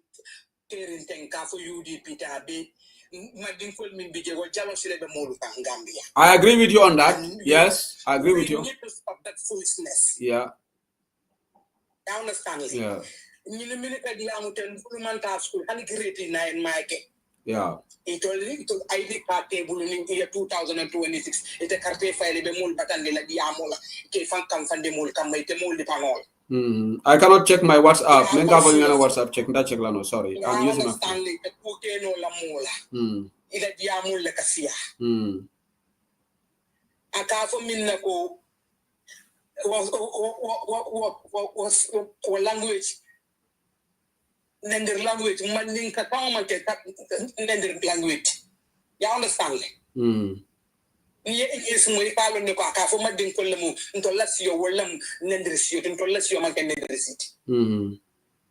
Yeah, the uncles my brothers brother Seku. You understand me the kid? Yeah. Yeah, the alinka kali afoko kule de kerim nsi nyol le mbani nyandila le wole Gambia ani sai wole Gambia samba koma. Ya jeni idingul hanni be bul ni mi make ko kalole ya fo luote mako make ko sa ja sabula no bari madam Sane mbadunga because demo moderator in the Sunday moment sila jam because nin sila tantina live nin sila hold on let me please nin la bida interject allow me no Madam Sane if I want to interject as moderator give me the respect, okay? I'm moderating the show. Madam Nyas, sorry, I apologize. Madam Nyas. Yeah, near Kuma Fojang, I reserve the right to interject. I will give you a chance to talk while I'm on a microphone dealer. But I am moderator. It's my duty. This is different from other platforms. Moderators will allow people to pick nasty comments. Like somebody went on a platform and called UDP a terrorist group. And the comment was allowed to pass. You don't. Yeah. We don't allow that on Bantaba. Wala na bili koko. UDP Mandinka Sadio need correct straight away. No, UDP Mandinka. This platform is very different. We are a very responsible platform. So look, in Gambian for Ngalam Bele Comforter, but it doesn't mean that Metale. But in Besolale, Mfanankela Diamolo rectify. I'm sorry about that. Okay, thank you. Go ahead. Thank you. You don't get any party organize. It's a Mandinka Damala Kumolfo, so say ni. Yeah. Ya gele bi ninto dingol kita puti. Ito minka for social ka defi wonde futu. Wala to nyat. Ngambu Gambia no leki nga gele min de kere. Wala tina nyi try ko nyanta bona Gambia ni wonka am fit no mamande. Yeah. Nim barin ka o kono so de ka defi barin ka wonde futu. Mfama nyo libi ni kana minister di kamina fo mi da ka le futu mi ala ko man defi man di ko la wala to nyat. Alina Cairo do am ko kan na political tamandi Cairo wala to nyat na tribalism mo ni mo la bankoka. Duma nta fama mange sulut mi nta fama je fama pare talent fama je pare talent ni pare kala ko ñu musulme dingol le Mandinka dingol le ngi ini sulo ko xamunu wala to nyat. Likewise the fan but in more the platform to turn nyade pa foko dollar yi community to pa ko sulo le. So Gambia dana journalist di mal ni ko la xamunu te fama ni ko la ko xamunu. I think the from side because not go to the near 20 to 21 Okay, Madam Sane, I'm going to stop you there. I think you are too emotional for this platform. I do apologize. UDP no, hold on, Madam Sane. Nila Videla Viewer, you can go on your own TikTok live and say certain UDP online banter, but we're not going to allow certain comments flow here. Okay? Yeah, but yalo ibe kamfari nyame se ku se ibe kamfari man ninga dimo bele juso boda but ala na comment ol moderate because yalo ni ko journalist mbado bang ifana be men fa journalist jumale ni sulo kamulo mo fana sa ko ibe pitale gara wale kam.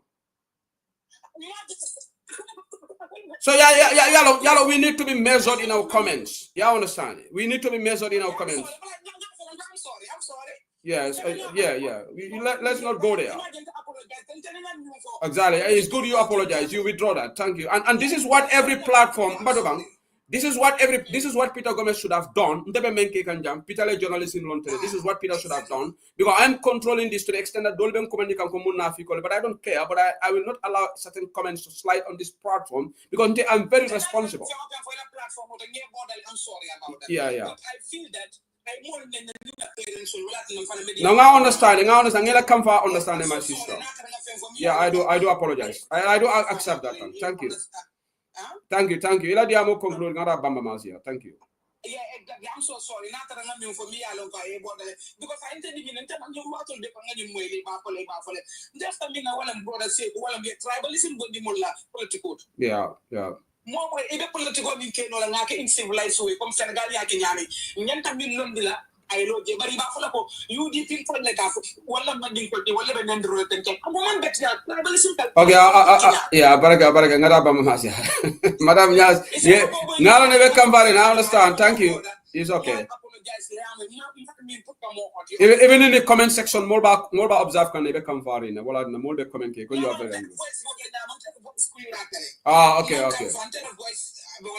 Okay, Madam Yas, I'm not hungry. Okay. I apologize. I'm very sorry. Okay, thank you for the apology. Apology well noted. This is what we should all do. Yeah. Abaraka. Thank you. No, it's okay. Yeah, apology, that's fine. Bamba, you wanted to comment?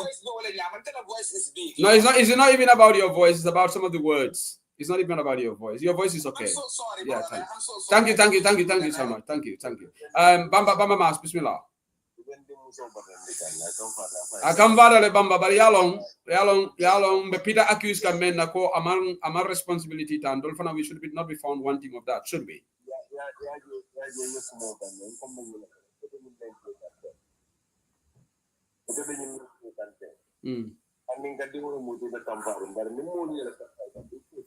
Okay, stop exactly. This is what we call journalism. As moderator. But Bambela, if we headphone or use Kela, Diabo Bukana Bakere. Sai be mo ikane, ibe nyomi nga telephone ole be bulu no. Yo nyomi nga telephone ole be bulu. Yalo peken jaye la. Kadi jaye na mobile sudale tanda. Bari se ku kuruka kumonye nkasu tiande ndima pa janye noko. For Peter Pamoto follow la. Aso phone ole. Peter is a public figure. Mojamale kala. Yeah. Uncle Bamba, I'm not cutting you off. Say who have guy you buy the map.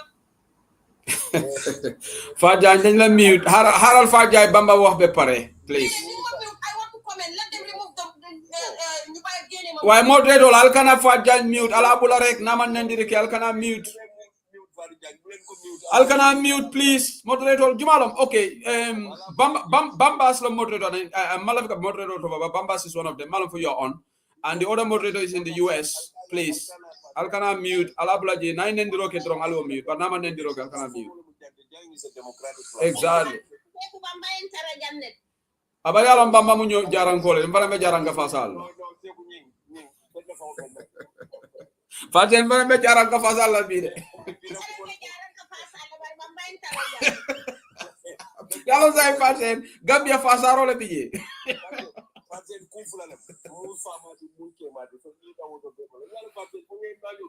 Abari yaron Faten Bamba ko ala diamo de jamfa la barsala diamo de jamfa kan so la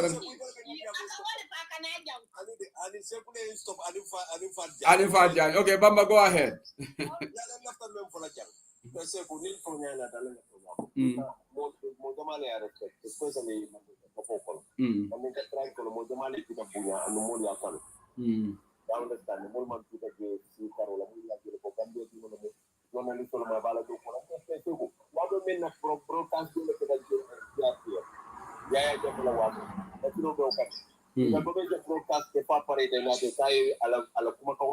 Yeah, couldn't buy for program or ha. Well, what do you never respect for? He refused. Jamela time. Yeah. Be on. I never zoom. I miss. On his platform. I have but I didn't misunderstand. Okay, I'm sorry. Because Malo is that level.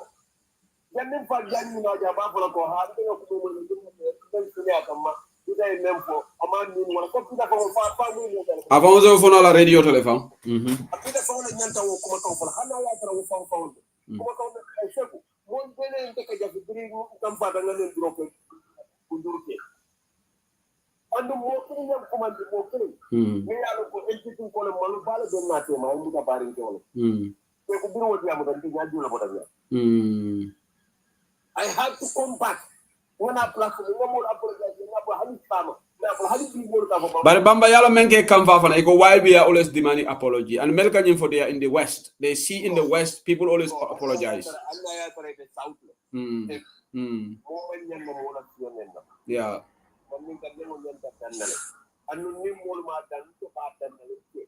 No, I stop lalefang. I stop lale. It has to.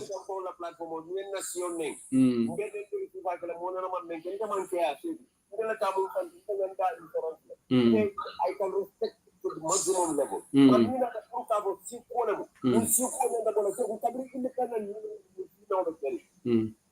But Bamba Mas dole ko demo fulo leti ako you are full.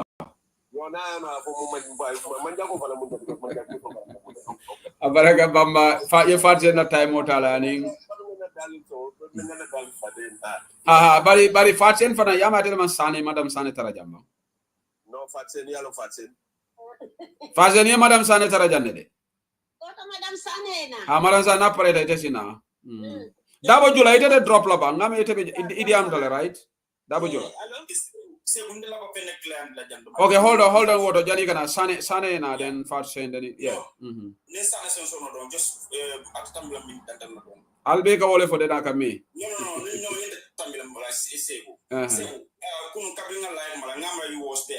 Okay, nga dole jang East Enders. I would like you to join because I think I heard your comment saying that why we people are always demanding an apology. I will want to have that debate with you. East Enders, now you're commenting here. Yeah. Yeah. You was there, right? Yeah. Did you hear me not Peter insult? No, even Peter insult nyala de. And then kabinga atodung thank you selendi far selendi no ngani ne kamin ako molle ka Peter neng right ako right ngama wole fo ngai ko I told for but nama nyomo because atika akadiam suru wala kende after nada it is selendi na it is not a cool bonda but still now abang question on answer no right ngama wole ke fengoyi so binana the jam beef ko dem bana asiltila platform ro jam they say 600 people are working here she saying that Dabungila was insulting Peter ndem Peter name nte kunungana platform more than 600 plus wala ngibeka yeah but mota na platform ro je ndirkara say you was there non deme moy mengerante nyala man ndiro kede nte nyala okay so nim misal fe nim far kanaja aka aben tok yala bafla ko Dabungila be nenkan and then people will collect it and then if it ay bafla ko maybe Dabungila atale kala platform mala kapita ndama ngone okay, that's fine. Yeah, just so let's move on. Yeah, just okay, thank you. Because I have literally got about 30 minutes to wrap up this show. So I just thank you so much. It's a drop no, Madam Sane. Because you got errands to run. Yeah. Until after being for Gambian only, and again to the MP, UGP, any member of parliament, member in the Moikan, as soon as possible, it Equality Act introduced as a bill in that government. I think it's important that Gambian will be awareness support about racism, awareness support about tribal issues, because Ning is getting out of hand. And Ningman's stop color now, it's going to go to a level could be a hinder for all of us in the future. Yeah. The reason why I say this is because, of course, in history in Sudan, the problem not other countries, Rwanda, they all went through these tribal issues and they all started like this. Yeah. Now, Adunin Silang, it's going to a level which is becoming absolutely intolerable. It's actually toxic. It's absolutely toxic. No, it's too much. It's too much. I mean, it was actually in the history of Great Britain also. They had that problem until the Equality Act of 2010 came into board. Yeah. And when it came in, it sort of died down and helped a lot of situations. Yeah. And the Equality Act is not only for tribal issues, it actually helped age, gender issues. Please, I'll comment on why tribal war will solve this problem. I don't want to hear comments like that, please.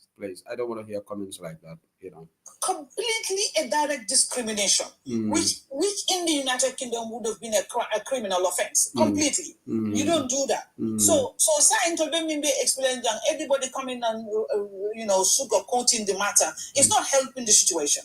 So he should have come out as a journalist to say, I've made a mistake and I'm sorry. He didn't do that.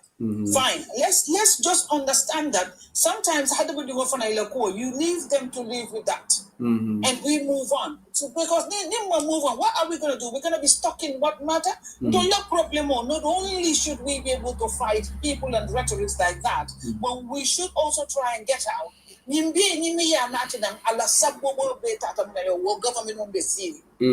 should really focus on that part to make sure that in India more baby naka actually and be diverse create more bankoka. Because time, but it's more rampant today and it's more problematic today that into power. So until any member of parliament will a bill do the Equality Act introduced as soon as possible, so that Gambian souls along it is a crime and a criminal offense to discriminate and bring about any tribal line based on age, gender, based on religious affairs, based on tribal lines. Abarakabaka. Okay, Abarakabaka, Madam Saning, I'll call us. So, Mbal Daniel, literally, I have, let's say, 15 more minutes to wrap up this show. Maybe I'm fatshen in Bambas long. I'm a Walla. So, thank you so much, everybody.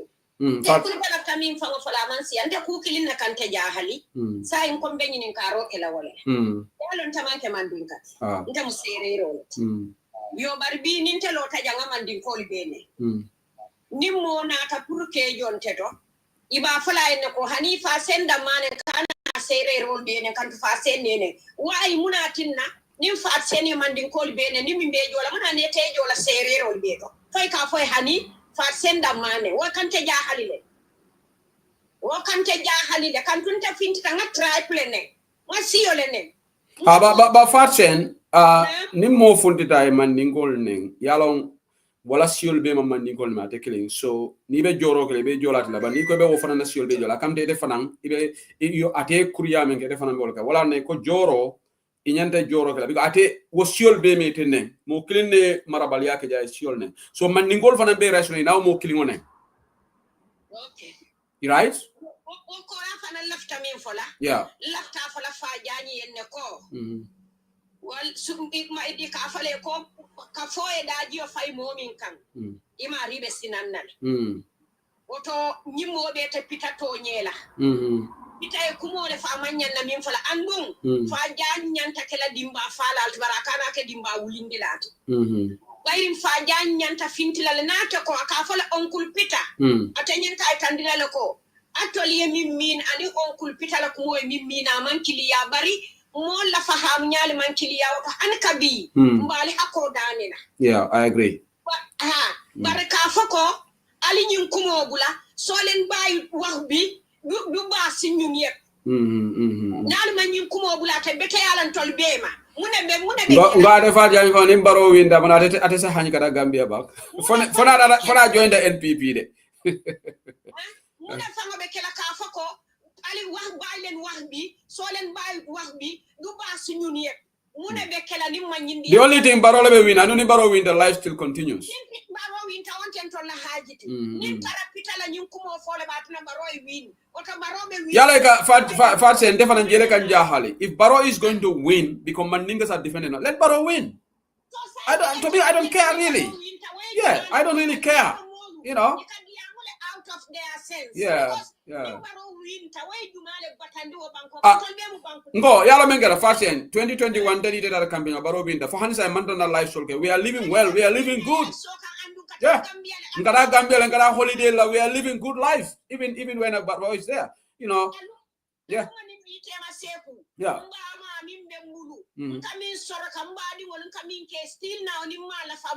Exactly. No, I don't have much time. I do apologize. Sorry.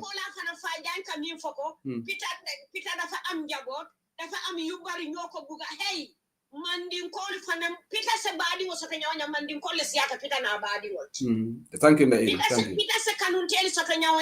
Mandin kolle sienta manke mandin kati bari pita se man kan asam kanin toy so to nyawanyang mandin kolle siata pita na kanun teli bet mandin kolle siata pita na ala korel bet woto nin ku keta ita ya lon ko nyinde mbadi wala kanun tele mo dani roke ay tande ko nin ko dinde fokan ali yamfu aya fo min kam manato ya mira nyami man kiliya bari kalo kay tande mo la solen bay wakbi du ba sinyuniye The only thing is Baro win, like I don't know Baro win that will continue our lives, isn't it? And more Peter is wrong, Peter I mean for a man na fola. Mobuka mol gibe ka foyako. Atol musulo, komisa sulo sulote santo salo by the hey, kumo buka do maka moile. Say ku dindin tijang. Ani fa jani. Yalon Fajan yalon ne ko bar Fajan ayalon ne atonya mole ma din tengalon ayalon ne Peter Rontele bara duntale fo tema in defense of Peter amala fika muru back. Exactly. Hanu juka sise wol bele Peter condemn amanken dol fo tamade juka mu suruwaleti ya wala nga juka respect because juka abuka tonya fasa ndol UDP ngol ni ma ke ko juka kada la platform to lay mobe condemn. Ya understand? Ni momo tribal remark kejang about any kamala juka kata la ke kono mala felo. Yeah. Yeah. Yeah. Yeah.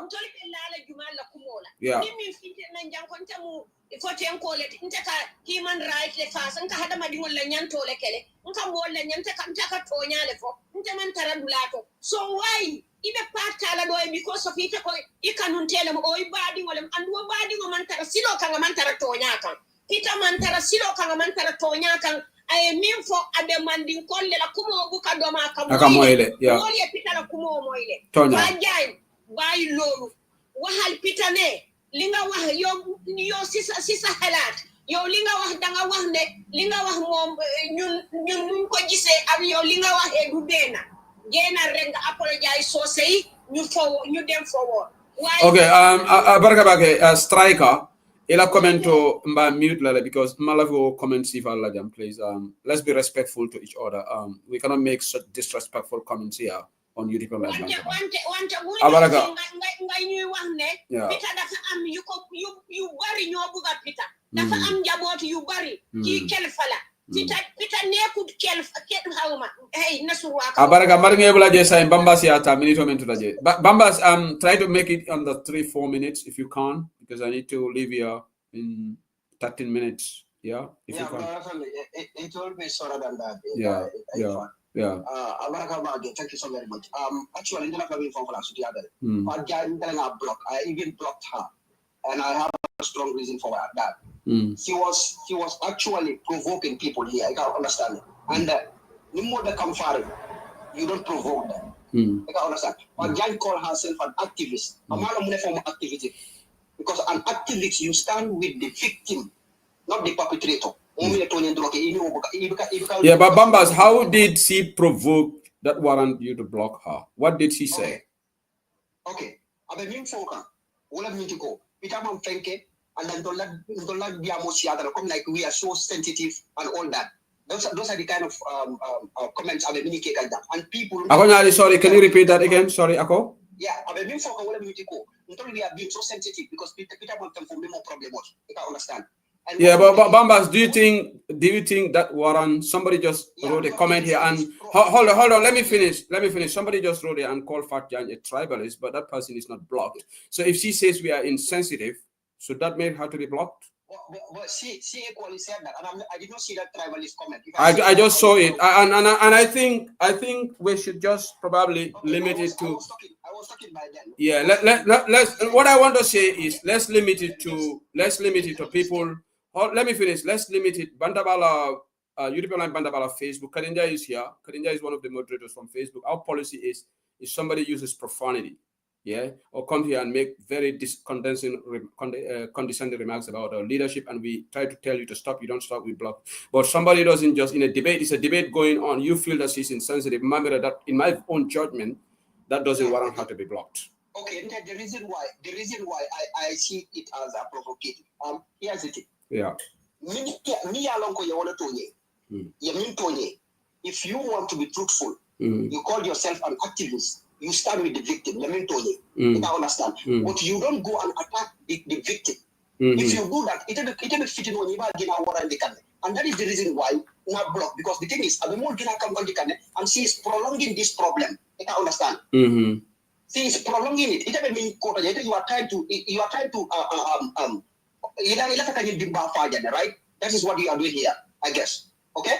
So nita be jeta batala ka pro dimbafa and fabijan the dimba gina finjan kara gina malaka. Is that helpful? Yeah, Yalambambas, I'm looking at it a different perspective. Fajan has her own platform, she can go there, you block her, it's going to not solve the problem, it's going to make the gap wider, and she can react and go and do a live and say whatever she was. So that's make aggravate it. And then what we can do is we can advise. Let me finish my point. What we can do, and I'm not holding brief for Fadja, I would say this for everybody. I think blocking it's just like Gambia. There are a lot of people who are insensitive to the plight of our victims in Gambia. We cannot devoid them of their citizenship because we think that they are insensitive to the plight of the Gambian. We condemn that. Yeah, but you can condemn her. Yeah, I'm not saying you should not condemn. You can also say, please stop provoking a bit sensitive people and let her understand. That is you condemning her.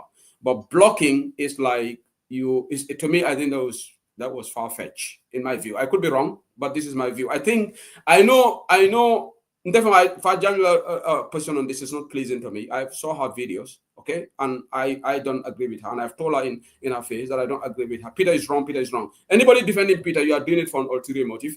Peter defend Peter man from Mandinka. They know, because in English, if you say their language, not that language, just like the killer said, if it was the language of English, he would not say, I don't speak that language. We know grammar. But Peter knows English and he knows how to play with words. He was definitely referring to Mandinka. I know that a lot of people online who said Peter didn't mention Mandinka name, and they said we are too sensitive. I've had a lot of programs. People say Mandinka hana nyom nyom Gambia, kemomu Gambia. Hey, Mandinka's don't Gambia, Mandinka's munyo. But you know what? White people, all of you are living in Europe, go online and say nasty thing about white people. Yen deka ingana deka Europe.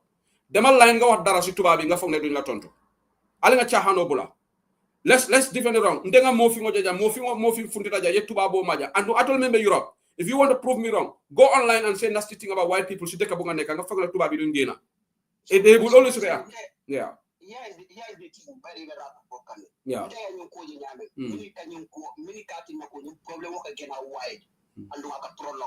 It's because of people. Jumale comment section or stop, Bambas. Jumale stop. I don't know. Somebody. Moderator, can you open the comment section, please? Please, can you open the comment section? I think that in a moderator, we are not at the same level. You don't no, honestly, I think I'll have the conversation with the moderators. Yalon is a political party platform. Nendiro, we delete the comments and muleta. But Nimol debate, let's just allow them. Okay, let's not be like we are a democratic party. Okay, what? So I'll now understand. But you know, in politics is like, you know, democracy is a bitter pill. You don't hear everything that's pleasant, Bambas. So Brazil, I think this is beyond politics. This is more sensitive than even politics. Yeah. We are talking about tribe here. You can understand. And when you tribe, what you are doing is that is how I see. That is how much sensitive I see tribe and religion and skin color. You can understand. And that is why I am painful. Okay, here's the thing. Okay, look at this, Bama. Look at this. Fulani Queen just said, I think your moderators are not in the same line with you. Y'all comment mute. Bambas, do you think that should be muted? No, that shouldn't be muted. I feel like y'all comment mute. Just because she made that comment. And you know what? I'm gonna have a meeting with this, whoever is the moderator here. You have to go in line with Bantabala policy or your moderation in Abula. That comment doesn't warrant to be muted. This is the problem I have with people. Nimokoko, you are not. It's just a fair comment. Why you have to mute that comment? Can you please unmute that comment? Be Danila. Yeah, in my view, that is a normal comment. Yeah. That is not a provoking. Yeah. It is not an insult. Yeah, thank you. It's the people that are trying to many a victim like a provoke. I understand. We'll let you go with your bindika. Because not that many come over the man, not that all the man, and the Bandikas respond to those people. That would be the end. Would have been the end. But me can't point a jump for Jampalala. It's because more let us be in the million they can confront a manical attack. Manical are sensitive to market, market problem. Okay, you are insisting that you want to talk, but please, Mantai Mosodabake, if you're going to come on the idiot, make it extremely brief, because I don't want to miss my appointment too. As much as I want to be here, I have an appointment, and make it very, very brief, very, very brief. Yeah. No. I think no, they don't know me. I'm not on the same wavelength with them. You know. You are very open-minded. Yeah. And you do give the respect to every individual. Yeah. And I think that's how it should be. Yeah. Yeah. And remember for political to be, because me personally, I don't even want us to be going in the direction political. Exactly. Exactly. Exactly. And you know, we can agree to disagree at the end of the day. But in left like a point because because Peter did mention Aladiamo Onoko,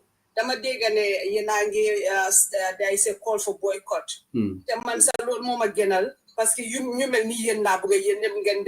I just want to emphasize something here. If Peter was addressing the people, many alonko will criticize. Will be criticized la. Ikela mo to begin with. Because ya jenta buka Peter Lamoy. Nta nyinko mamba kala mafoka biringa audio nyinta ngaji molka ke Facebook ka ke grupo kon. Wo mol many alonko will locate Lamoy. Ika folie kon telefita to later. No more boycott. Academically. And more can I do to boycott, you know. Gambian only can do to boycott. Boycott is very, very, very, very dangerous for a business. Nemo understand, let them go and ask Israel, member killing Israel, Kabirim Bankolu starter, business owner soul starter ke boycott. Kabirim the Gaza supporter soul starter, business owner soul boycott. Business owner soul Munel Ketela CEO la, up to an extent they have to come out almost ka publico dani. So mol kana mira ko kafoko ite imansula molla ibe jutula ko molula. It is very dangerous thing for anybody to do. I hear that I'll statement kono ayo for ye, but I'm just saying we need to be careful with mol many yalonko wolle ka business ol tamandi molu na molka sign so much ika finti na pruka folie manke fenti na tata fana. It is not going to be a problem. Let them ask big business owners or near boycott or kila moneka kila. It's very dangerous and it's very painful and it can actually make you very poor. Okay, thank you, Ndairi. Thank you, Bambas. Allah barakabake. I think wanted you finished what you wanted to say, right? Yeah, so maybe it's a far Jan on block, please, if you don't mind. Not to say. No, I'm not on block because I only did it for this program because that is the main reason me at block. Because at the beginning I was moved in a company and people were responding to him. Some yellow because the thing is, yellow because reaction not. Yalong Bambas, it takes two. Yalong Google it takes two to tango. Like. If she was making comments and people should just because Peter hasn't done anything wrong. Peter hasn't done anything wrong. What did he say? The same comment that I will repeat routinely. I went to platforms. I had a rhetoric that we are sensitive, and I said, if you call us sensitive, then you are insensitive. That's it. There are two words here.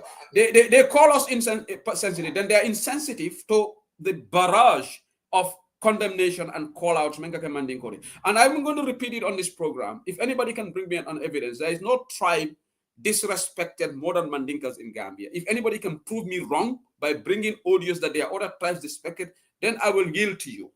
I will surrender my view to you. There is no tribe I can list the names that have been said. It's not pleasing for Mandinkas to sit here constantly saying Mandinkas, Gambia. It's not nice. If you say that to a Wolof, and all of you Gambia, we will see reaction. Because you Gambians, we react. Even platforms, if he need more platform, ngode aja jana platform modole ndenga dia modole kajam platform modole akatati tata react, right? Bambas, okay? Iko ndeko itolma independent. Gambian reaction is part of our team. So ni Mandingo react, why is a problem? Why is a problem? Because Amad Bay Mandingol Fengja, Ako Mandingol Ali Alpha Muhammad. This is a state minister.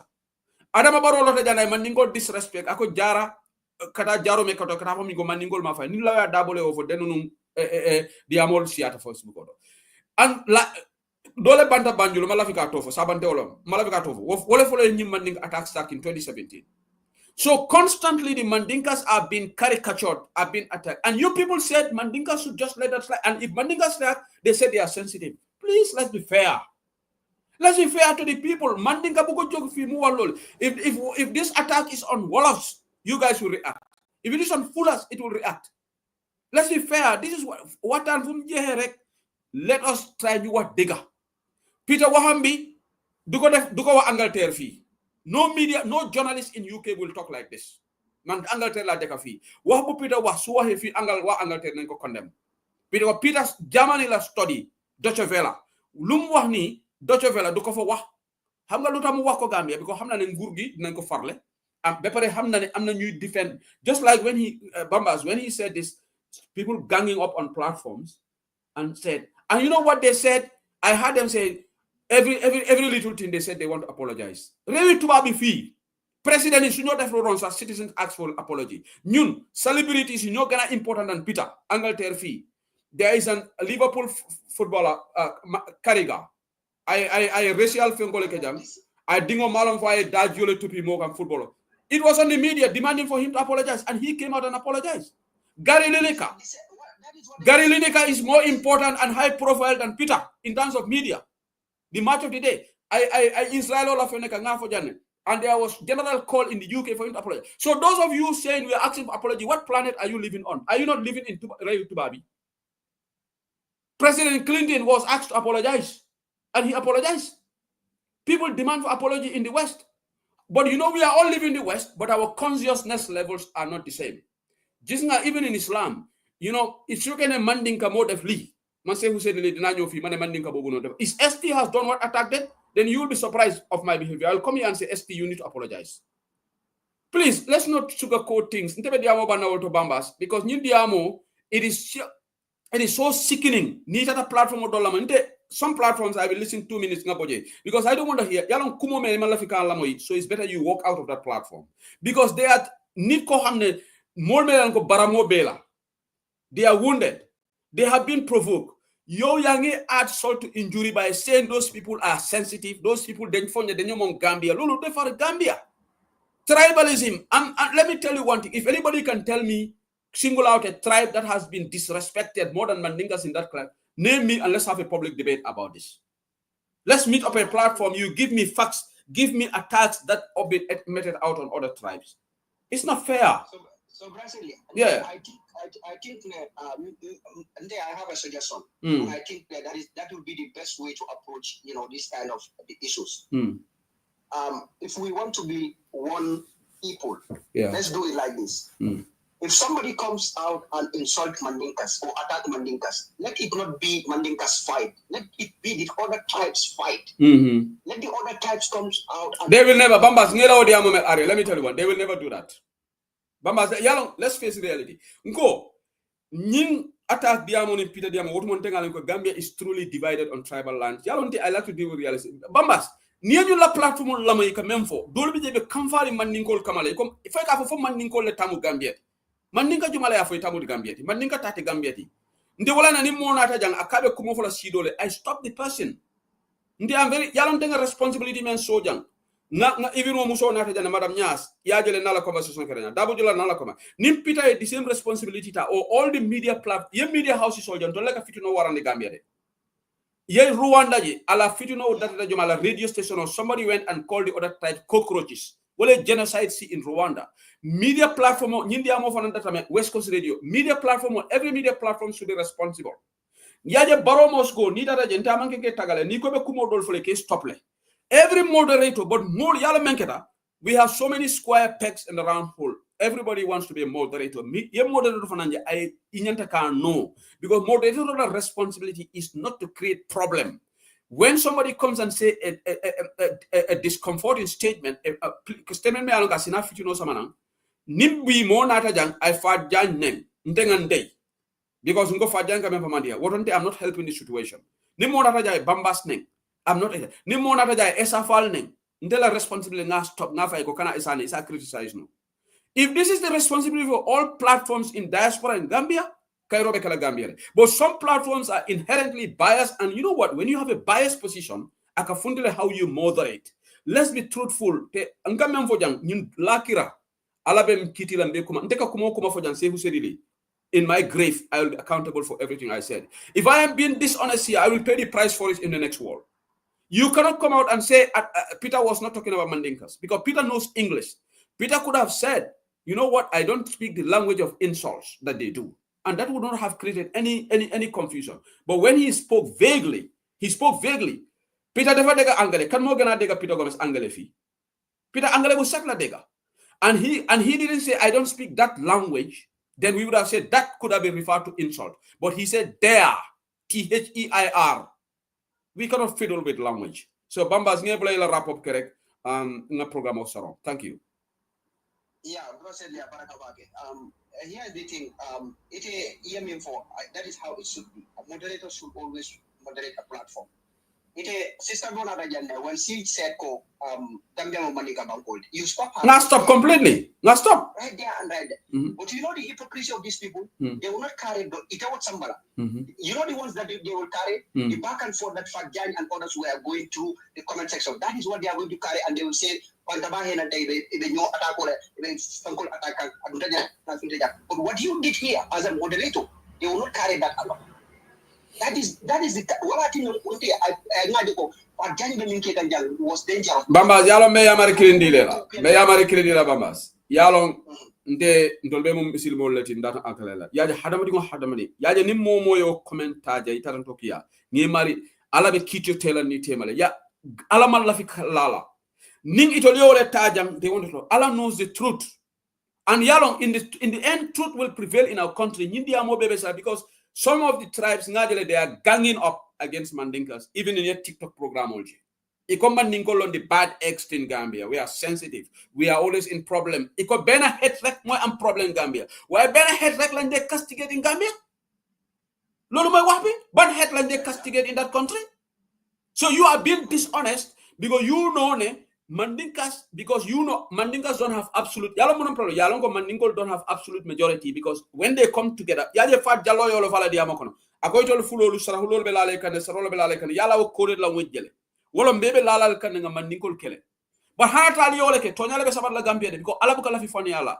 To ala akala kol kenyame, if you are wrong and you are coming up together, solen buga neka benan si diga. But subengene dengen buga go against somebody, lolu dina tas sen bolo bobu na tas, how it will tas yalla rek moko xam because yalla bugut soy haritu ak nit da ngeen war hat su diga.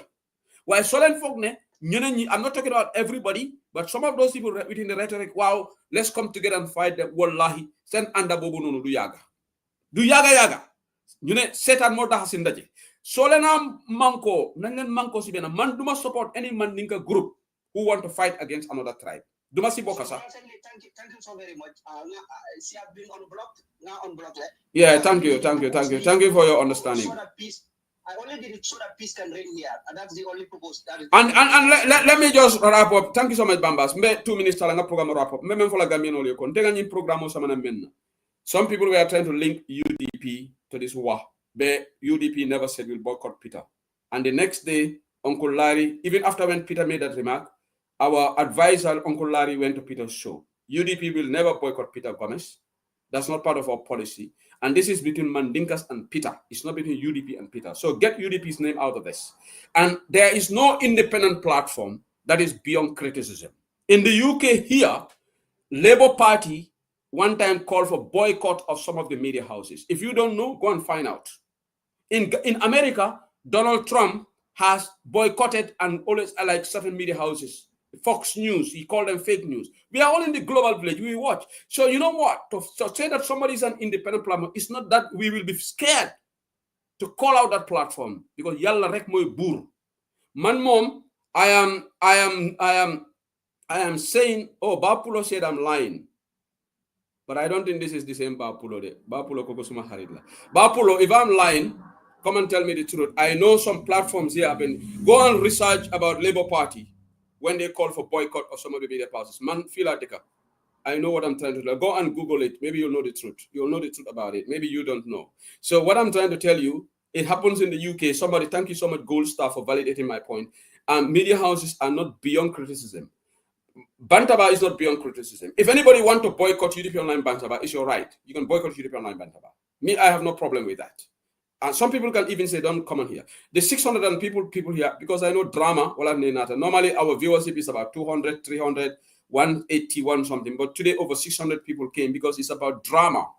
People like drama. People like to dramatize issues. Gambians are very, when it is drama, they always jump on in the fray. But nyanda memfola jawola nyintiko, sunyo wahay dega. Te dolen hamse who said be bena sauce. I don't expect anything. Bena sauce jege fi musaga yenen heti. Then you will know my position. I'll come here and condemn that person, whoever the person is. But this attack on Mandinkas needs to stop. That's all I will say. However you interpret my work, it needs to stop. You will stop calling us as sensitive people. And if you call us sensitive, I will call you as very insensitive people too. Because we can all play with language. And we all play with words. We can play with adjectives. There's sensitivity and there's insensitivity. And insensitivity is worse than sensitivity. Because kun ton kokumore is sensitive. But when you just like some people are insensitive to the plight of the victims in Gambia, they have been insensitive. The victims, when they come out complaining, they told them that I need insensitive. Will you call the victims as being sensitive? People who lost their loved ones? No. So Allah barakabake, thank you so much. Farjan, I'm about to wrap up, and but I cannot take. I have an appointment right now. In fact, I'm going to get late. So thank you so much. Thank you so much. Make a video and then we will try to debate it. Thank you so much, guys, and thank you for watching. Jerry and Jeff.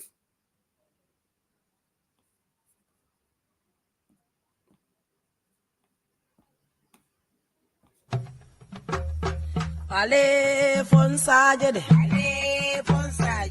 Ale fonsaje. Ale fonsaje. Nada bosanka baluo. Ale fonsaje. Me useni dabo julalema. Ale fonsaje. Juloka manga maje. Ale fonsaje. Ni aja manga maje. Ale fonsaje. Suluo simbeneleda. Ale fonsaje. Useni masata. Ale Alalea mansandi